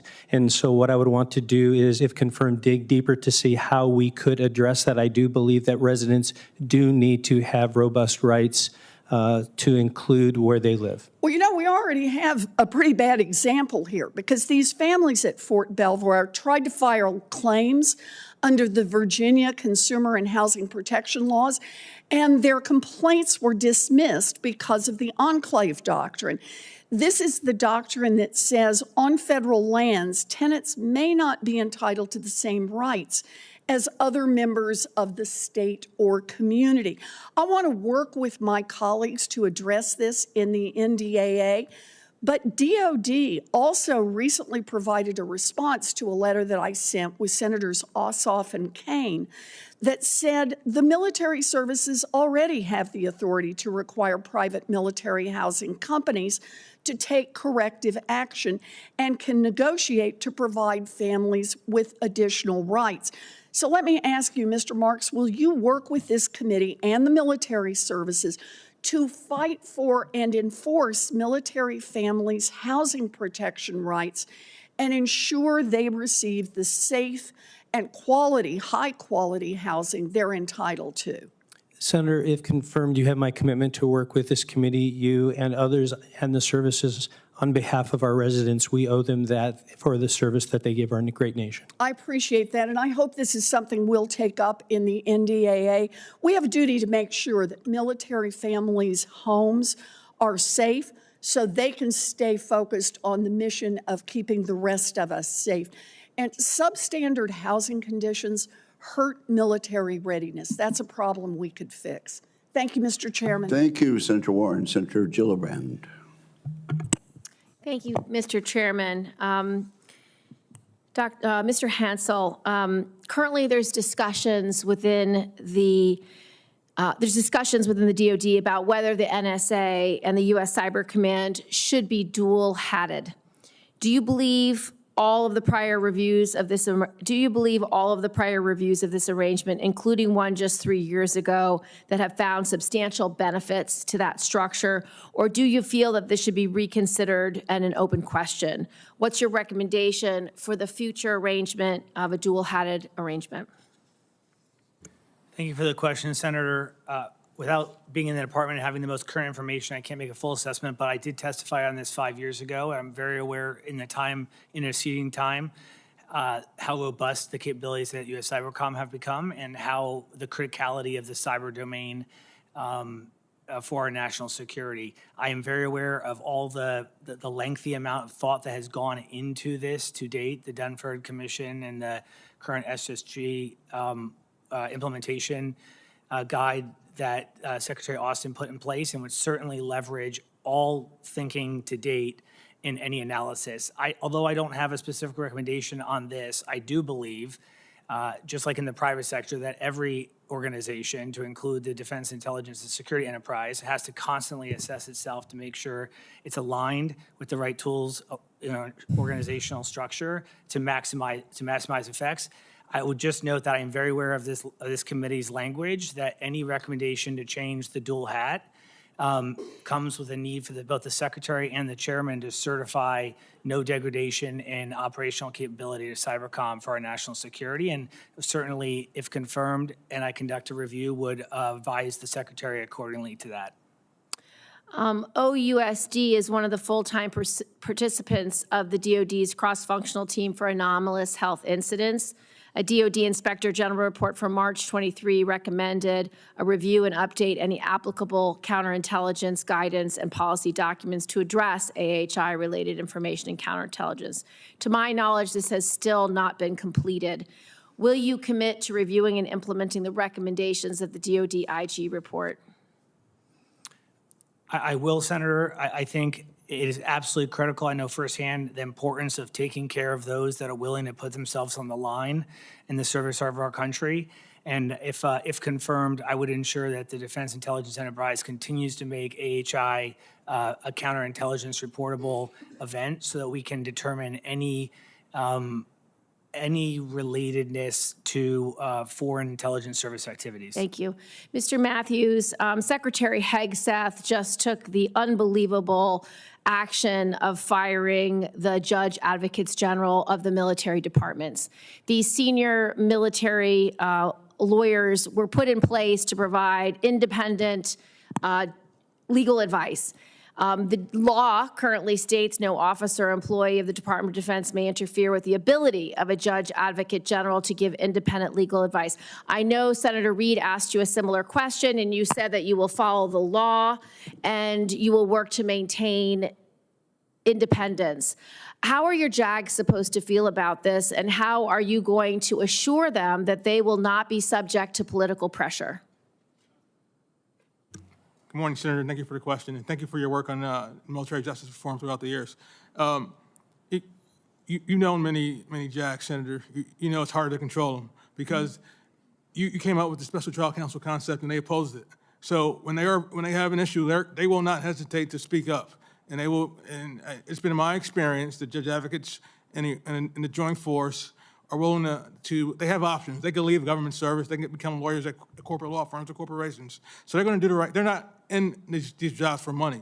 So they're going to do the right thing regardless, Senator. So I think their moral fiber, their courage, they've been trained to choose the harder right over the easier wrong. Well, we are counting on them to exert their independence and their legal acumen and to really strengthen the military justice system, which has not been working well. So it's on you to make sure they feel supported, to make sure they have the tools and resources they need, to make sure they don't feel that they are being politically bullied into certain outcomes. I'm also very concerned that Secretary Hegseth is considering downgrading the Judge Advocate General from 3 stars to 2 stars. I'm sure you're aware that we have 20 years of precedent that put that change in place so that they would have independence. Do you think this rank reduction is appropriate? Senator, I think that this Congress gave the Secretary the discretion to determine what grade they serve at. As you well know, Senator, when Senator Graham led the fight to have the Judge Advocates General serve at the 09 level. It was required that they be at the 09 level. That was changed. We all have agreed that there's two, depending on, it's too top heavy with stars. And so I think there's an overall assessment of the rank structure within the department at the headquarters of the Army, Navy, and Air Force. And so, you know, it may be that other principal staff officers on the Army, Navy, and Air staffs also lose their grades. So I think I think the quality of the legal advice is not impacted by the grade that an officer serves at. When I joined the Army, and the Judge Advocates General were 2 stars, and they gave frank advice. And commanders are always going to rely upon their judge advocates because they want to stay out of trouble. So they play a vital role at the combatant commands or at the 06 level. So I think that, you know, rank's important, but more important is the quality of the legal advice that they're going to be issuing. Thank you, Mr. Matthews. We'll be counting on you to bring a military justice system that is worthy of the sacrifice of our men and women who serve. Yes, ma'am. Mr. Matthews, you've made a very frank and honest answer to that question, and I appreciate it. Thank you, Senator Gillibrand. Senator Scott. Sure. Thank you, Chairman. Well, first off, congratulations to each of you on your nominations. I think every one of you is going to do a great job. Let me start with Mr. Matthews. I've always had concerns about how much influence JAG officers have. Might be a little bit different than my colleague has just talked about, but in the combat, how, so we have people that are responsible for our men and women in uniform to lead them in battle. How much influence does it have a JAG officer on their, I understand the JAG officers give them legal advice, but ultimately they're not the decision maker. And just you keep hearing stories that the lawyers are running every time that we have to go. We put men and women in harm's way. If we're going to put men and women in harm's way, I want somebody that's a warfighter rather than a JAG officer to be the one that's making the final decision. So how does it actually work? Thank you for the question, Senator. A couple of things. One, JAG officers are warfighters. We who wear the uniform, we're part of the joint force. We're soldiers. We want to destroy the enemy just like anybody else. But if the JAG officers are running the command, that's a command failure, in my opinion, because we're advisors. We only advise the commander, the policymaker should be making decisions. That would be as if the counsel to the senator is telling the senator what to do. That's not how it works. We can only advise, so that's my response, Senator. So the tactical decisions are not made by JAG officers. They should not be. Now, I will say, Senator, in 20 years of counterinsurgency and counterterrorism operations, we have had we have exercised a great deal of restraint in conduct of combat operations and lethal activities. And so the law of war is quite permissive, but the ROE, which is policy, not a legal requirement, has been quite restrictive, and that's impacted our ability to get after the enemy sometimes. We should always adhere to the law of war, of course, distinction, proportionality, military necessity, humanity. But I think we live in a risk-adverse culture, and commanders are always concerned about getting relieved, about getting a 15-6 investigation where they killed somebody in a CivCast incident, and that's going to impact their ability to be promoted. And so that's an issue that I think you properly identify, Senator. Thank you. Mr. Hansel, in 2019, we experienced a tragic terrorist attack at the Pensacola Naval Air Station. After that tragic day, I fought hard as Florida's senator to get legislation passed to ensure we properly vet every foreign national, regardless of their country of origin or any partnerships we have with these countries. I was glad that we were able to make this, get this become law, but we have to remain vigilant. Can you discuss how we can continue to expand security on our bases and protect the brave individuals of our military forces and their families?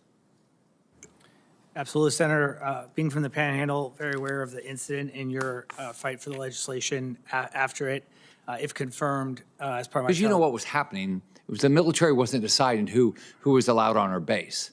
The State Department was making the decision about who was allowed on our base, not the Department of Defense, which made no sense at all. as I testified before, and I assume I will more today, is it's these seams in government that we have to really be careful of. And I think after this legislation, though, it's very clear about the vetting requirements needed for military, for international military students.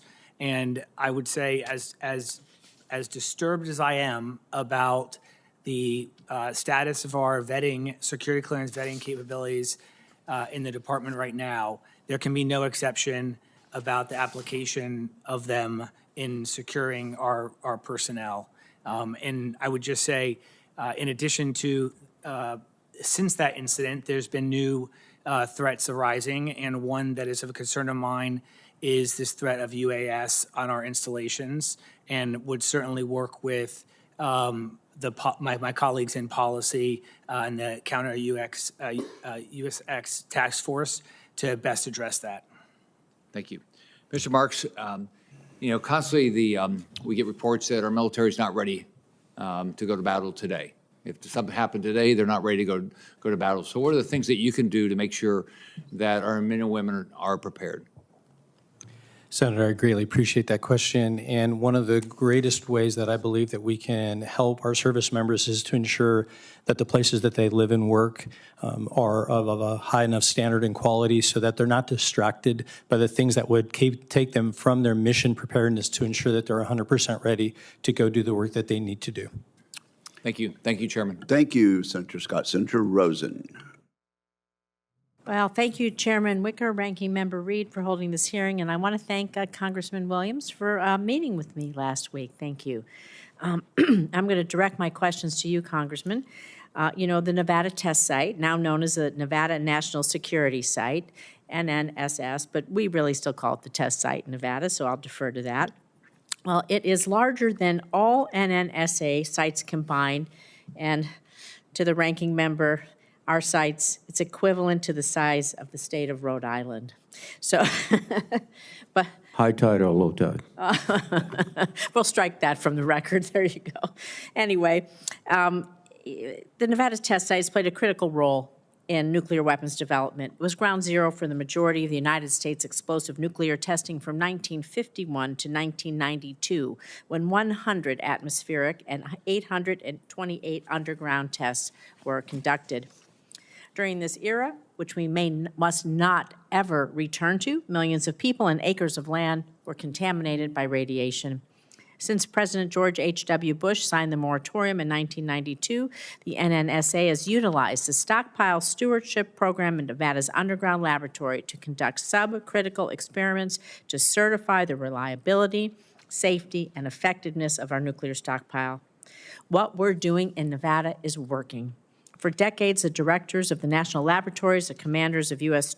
Strategic Command, the secretaries of Defense and Energy, including through the entirety of the first Trump administration, have annually certified the military effectiveness of our stockpile. Nonetheless, some in President Trump's orbit have suggested that the U.S. should resume explosive nuclear testing. Can you imagine that? Despite no evidence supporting this position. And if it is above ground explosive testing, the amount of exposure and destruction would be felt worldwide. So in addition to placing Nevadans at risk, experts warn that breaking the moratorium would likely prompt Russia and China to follow, as they have more to gain from testing than we do, given our superior scientific and computer modeling capabilities. This could ignite a dangerous, deadly, and costly nuclear arms race for no reason.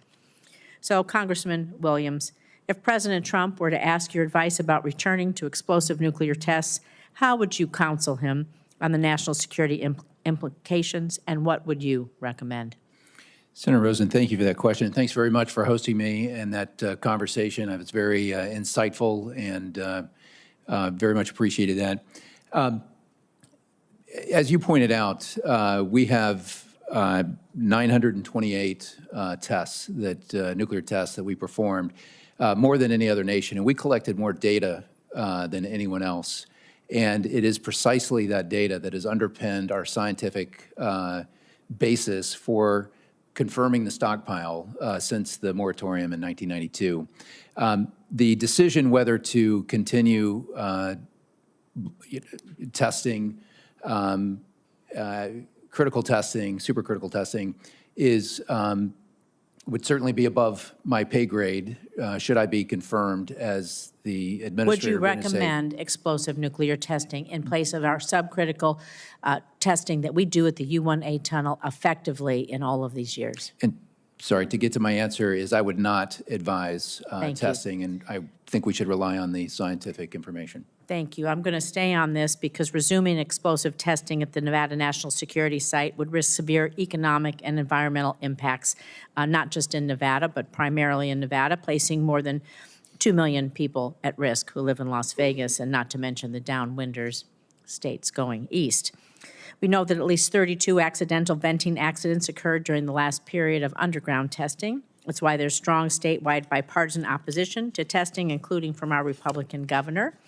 So again, Congressman Williams, how would the risks of radiological release and groundwater contamination posed by underground nuclear testing, along with the risk to Las Vegas economy, feature in your advice to the president if he were even to indicate interest in resuming even below ground or any type of explosive nuclear testing?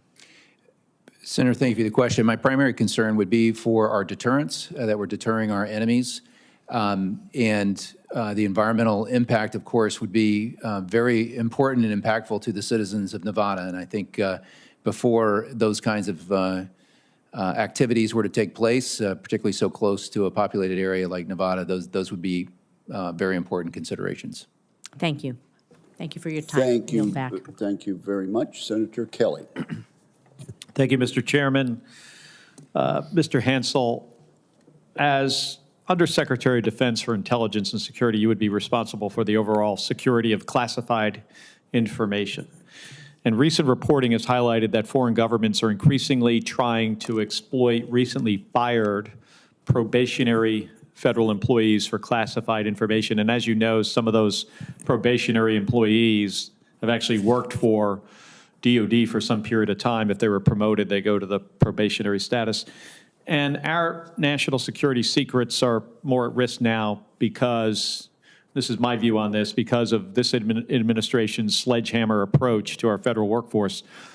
And this is not about the loyalty of our civilian service, but rather about the careless manner in which they were being fired.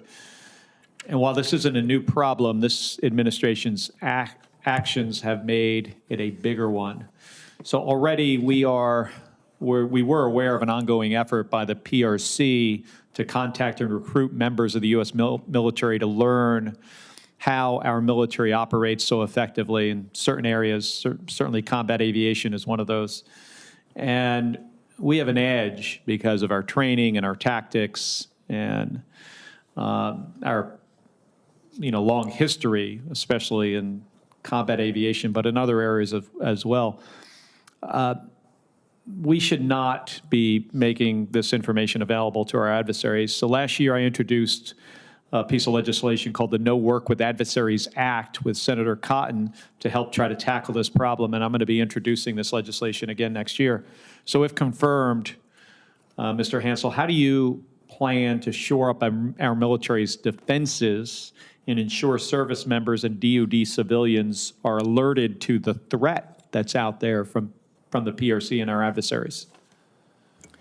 I appreciate the question, Senator, and I'm certainly aware of the magnitude and breadth of TTPs and the agility of the TTPs being used by our adversaries, namely Chinese espionage in this situation, and specifically very aware of the legislation you've introduced regarding training of some of our fighter aircraft pilots.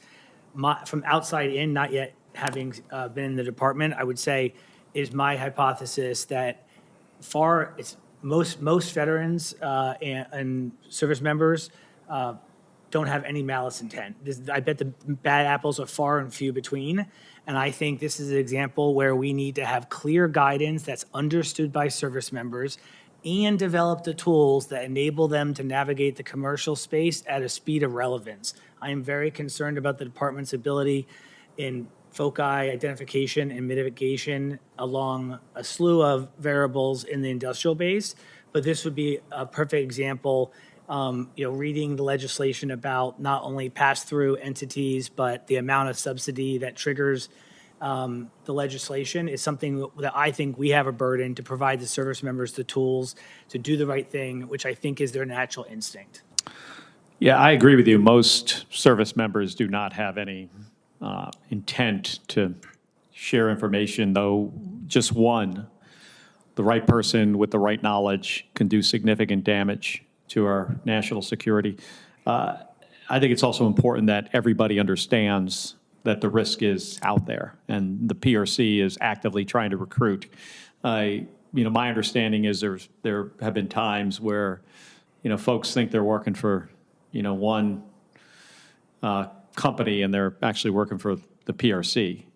So getting the information out there is incredibly important, so I hope you work with us on that. Mr. Williams, recent efforts to eliminate federal workers and contractors could have significant consequences for NNSA's mission. So how do you assess the impact of potential workforce reductions on stockpile sustainment, non-proliferation, and modernization programs? And briefly, I don't want to go over my 30 seconds. Yeah, thank you for the question, Senator, and thanks also for working with me on NEPA reform issues under the NDAA. I think it was a little over a year ago. If confirmed, I will speak up for the men and women of the NNSA and advocate for them. I think we know how critical they are to restoring our nuclear deterrence, our nuclear weapons enterprise. And so all of the discussions about personnel, we're rising to meet a historic demand right now. I think innovation is key to that. I think efficiency is key to that. But we need the specialized workforce that has been developed at NNSA. All right, and I encourage you to push back against any further cuts to our NNSA workforce when it could undermine especially the nuclear security mission. Thank you. And thank you very much, Senator Kelly. Senator Slotkin. Thank you, Chairman. Mr. Matthews, to all the nominees, congratulations. Mr. Matthews, if confirmed, you will be the senior-most lawyer in the Department of Defense, an incredibly important job. When the Secretary of Defense and the Commander-in-Chief want to employ and deploy the Department of Defense, it will come to you to decide whether the requests meet those legal standards. I'm concerned that Secretary Hegseth is looking to chart his own path on legal issues. As I understand it, in March, he brought in his personal lawyer, Timothy Parlatore, to oversee sweeping reforms of the JAG Corps, those thousands of military lawyers in the Department of Defense who meter out how military leaders are, or how military lawyers are trained and the decisions that they make. If confirmed, would you be Timothy Parlatore's boss, or would he be your boss? Can you turn on your mic for us? Thank you for the question, Senator. Senator, President Trump nominated me to be the Chief Legal Officer of the Department of Defense. I will be the Chief Legal Officer of the Department of Defense and the Principal Staff Assistant to the Secretary on all legal matters. So, I'm not really, so I've been reading newspaper articles about Mr. Parlatore, but I don't know him. I don't think he just became a judge advocate. So I'm not aware of these efforts, but I will be the Chief Legal Officer of the Department of Defense, Senator. I'm not an empty suit. I'm a serious guy, and I will speak up if I have to That's speak what up. we want. We want the Senate-confirmed official to be the senior lawyer. I hope that Mr. Hegseth's personal lawyer doesn't start to employ sweeping reforms, given what the Secretary has already done with the JAG Corps. In that role, which we want you to serve you will be asked to meter out really big decisions for the Department of Defense. There are times when presidents and secretaries of defense ask for things that violate the Constitution, and you are standing in the breach, making those tough calls, as we discussed in our office. So can you just confirm for me that, and a couple of things, that if you are told that active duty military is being asked to come in to suppress nonviolent protests in violation of posse comitatus, will you determine and advocate that that not be a way the Department of Defense is employed? Senator, I will advise on the law, and I will tell my clients what the law is. Well, I think the law is pretty clear about active duty suppressing nonviolent protests in violation of posse comitatus. What about U.S. military holding U.S. citizens indefinitely without charge or access to courts? Will you push back on any attempt to use those unlawful powers? Senator, you raised a hypothetical scenario, which is extraordinary. I'm not aware of that occurring today or. I hope it never President Trump happens. We hope it never happens. But it's a clearly hypothetical illegal, scenario. right? I mean, I can't imagine no situation where a U.S. citizen could be held indefinitely without any access to courts or due process. I don't see that, Senator. Great. I hope you'll push back on that. What about if you're asked to punish military personnel for expressing lawful political views outside of their official duties? Would you advocate for military punishment in that case? So Senator, the General Counsel of the Department of Defense, if I'm confirmed, we don't punish anybody. I'm a lawyer. I Well, provide make a legal advice. recommendation. Your recommendation. And what's the scenario again, Senator? That a member of the military expresses a lawful political view outside of their official duties. I think lawful political views in the eye of the beholder, Senator. As you know, members of the joint force, of the armed forces, have truncated First Amendment rights. So if they're making disparaging remarks about members of the Senate or of the Commander-in-Chief, that's an issue that we need to study. If in their private life they express a view that they might consider voting for a Democrat, is that something you would recommend advocating some sort of reprimand for? Senator, I don't have anything against Democrats. No, I'm not to be flippant, but no. It's a hypothetical, but I can't imagine a scenario like that, Senator. Well, I mean, we see 4-star generals being fired because of their alleged views, right? We're seeing people removed, JAGs, people I'm assuming you've served with for years, be removed for doing their jobs because they don't comport with the political views of the Secretary of Defense. So it's not a hypothetical to ask whether someone's going to be punished for their political views outside of work. Senator, I haven't seen any evidence that the JAGs were removed because of their political views. I've not seen that. Okay. Maybe you have access to stuff I haven't seen. Well, I think can we agree it's highly unusual to remove that many JAGs at one time? Have you ever seen in your career the removal of that many JAGs at one time? Again, Senator, have you ever seen it? You've been there for a long time, serving. I have not seen it in my career, but I will tell you this, that one of those Judge Advocates General resigned before the administration even started. So we're talking about two people, Senator, and the actions taken by the Secretary were lawful to my understanding. I'm out of time, so I yield back. Thank you, Senator Slotkin. Senator Peters. Thank you, Mr. Chairman. Mr. Marks, in response to an advanced policy questions that was posed by SAC, you indicated that you would, quote, continue to aggressively address PFAS in a comprehensive manner across the department. I'm certainly glad to hear that, and certainly I am glad to hear because it's a top priority for me, particularly with a number of sites that we have in Michigan that need to be addressed. And I'm hopeful we can agree on some expectations. So I'm going to ask you 4 questions, and if you can just answer yes or no, this would be incredibly helpful when it comes to PFAS cleanup. First off, yes or no, would you be willing to remediate where PFAS exceeds federal or state standards? Senator, I would adhere to the laws of the standards, and we would remediate to those if confirmed. Both federal and state? Federal. Great. Cleaning up to the extent that meets both federal and state PFAS standards to ensure PFAS safety? Senator, again, we want to clean up to the standards as indicated by law and policy. And next, ensuring remediation is completed efficiently and effectively? To the degree possible, absolutely, Senator.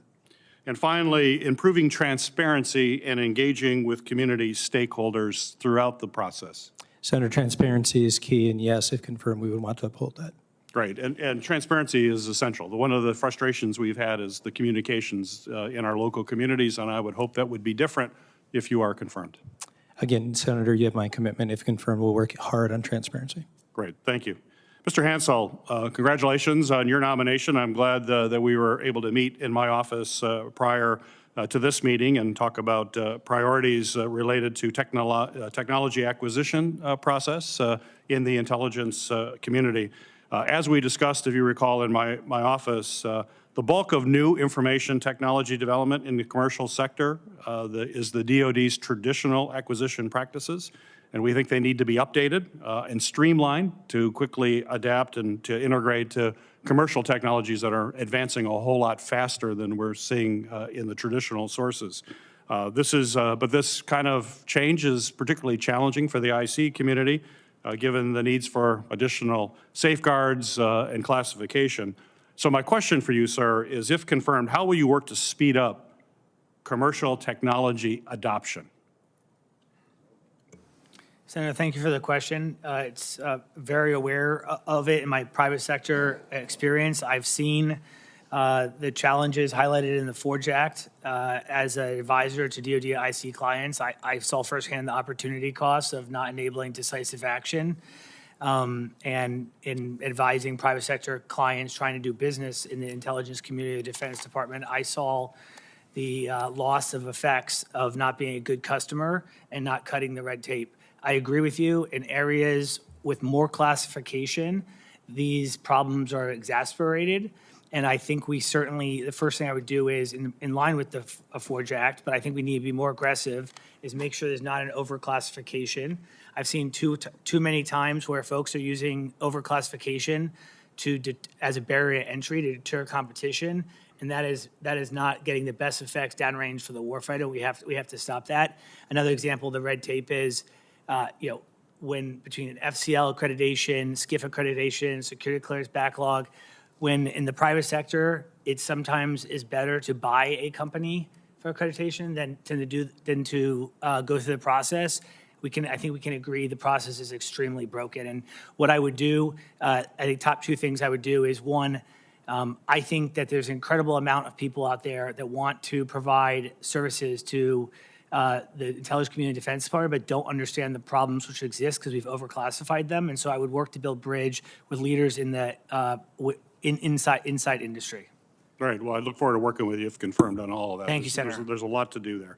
Mr. Williams, the National Nuclear Security Administration, which you have been nominated to head, is responsible for a lot of very big things, as you know. First and foremost, maintaining and enhancing the safety, security, and effectiveness of our nuclear stockpile. It's a big job. And yet we have Elon Musk and his Doge that have made, unfortunately, this agency a top target for staffing cuts, which to me, and I think many Americans believe is reckless. So, Mr. Williams, how can the National Nuclear Security Administration protect our most sensitive nuclear assets and meet its additional responsibilities without sufficient staff? Thank you, Senator, for the question. I think, of course, I'm not in the department, so I'm not really familiar with what the plans are. I'm not familiar other than the news reports. However, I will commit to you that, should I be confirmed, that I will be an advocate for the men and women of the NNSA. They comprise a unique workforce at a unique period of time when we have to meet the mission of reconstituting our nuclear weapons enterprise. So that's my commitment, Senator, that I'll be an advocate on behalf of the men and women of the NSA. So I'm out of time, but just real quick, if confirmed, will you allow DOJ to dictate staffing decisions in your agency, if confirmed, or will you push back?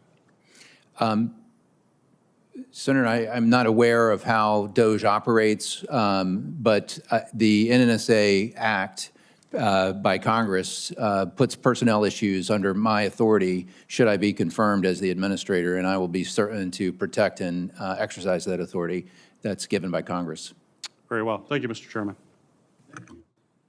Senator Shaheen.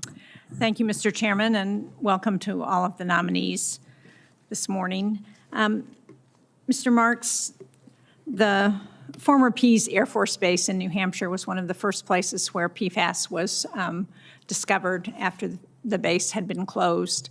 It contaminated the water supply for the city of Portsmouth, and the Air Force was very responsive in coming and helping the city deal with that, putting carbon filters on the wells so that the water was cleaned up, and now they have been cleaning up the groundwater since then.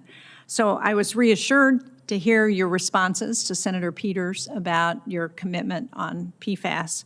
But I am concerned with reports that I'm hearing from New Hampshire, from those people who are part of the Restoration Advisory Board, that DOD's travel policy restrictions are hindering public participation in community PFAS engagement meetings.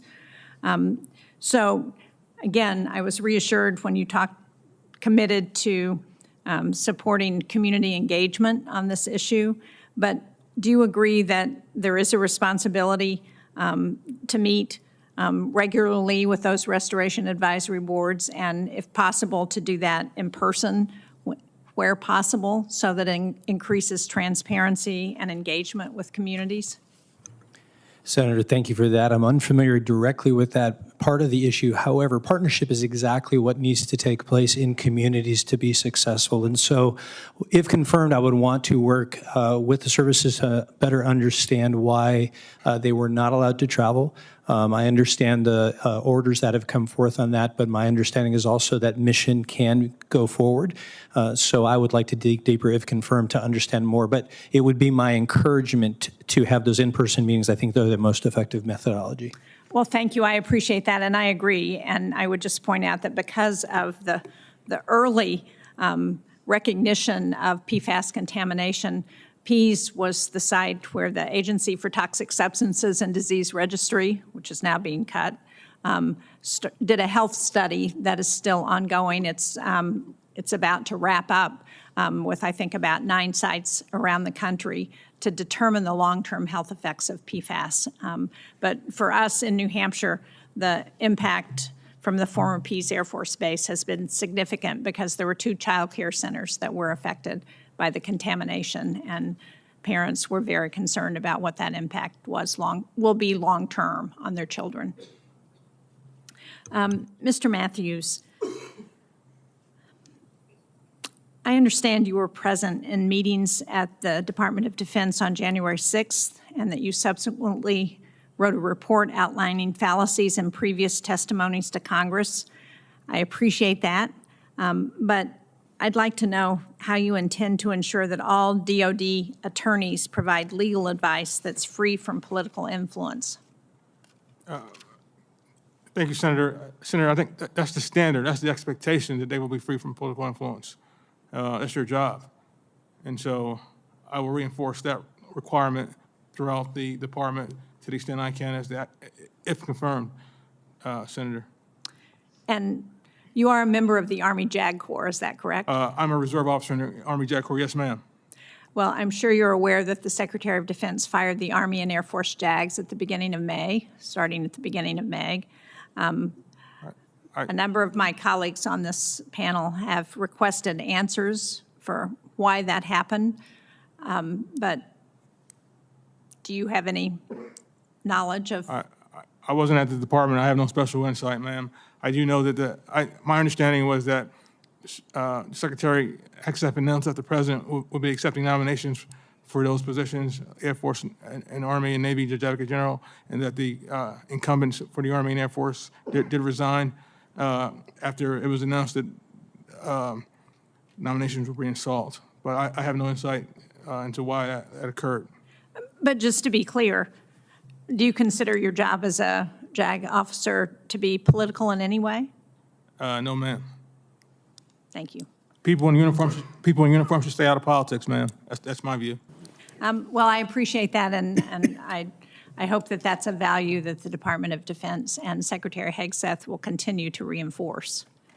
Mr. Williams, I just want to follow up on Senator Peters' question about the firings at NNSA, because as he pointed out, there are fewer qualified, experienced personnel now who are safeguarding our nuclear weapons, that when the first firings happened at NNSA of 3,000 people who were deemed non-essential, that people had to be hired back because the firings were not targeted enough to recognize who was essential and who wasn't. So I would hope that if you are confirmed, that you would be very clear about what personnel are essential to ensuring that our nuclear stockpile is safe. Senator Shaheen, thank you for that question. Thanks also for visiting the Air Force Research Lab in Rome, New York, where you and I were together a little over a year ago. So thanks for showing interest in the former Griffiths Air Base. I just wanted to tell you that. I don't think that was me, Mr. Williams. Was it not? It was not. I wish But- it had been. To answer to your question, the mission of NSA is so critical right now in our national history. The workforce is absolutely critical to meeting the needs right now. If confirmed, I would work very carefully and closely to see what changes, if any, in personnel and scope would be necessary. Honestly, I would welcome analysis and evaluation of, are we innovating, are we spending money at NSA in the optimal way? But those decisions, as I've said, I will advocate for the men and women of NNSA and know that they have special skills and special experience that cannot be easily replicated. Thank you. Thank you, Mr. Chairman. Thank you, Senator Shaheen. Mr. Reed, further questions? No, Mr. Chairman. This concludes today's hearing. I want to thank our witnesses for their testimony and again thank their friends and families for joining us and for staying with us. For the information of members and staff, questions for the record will be due to the committee within 2 business days of the conclusion of the hearing. With that, we are adjourned.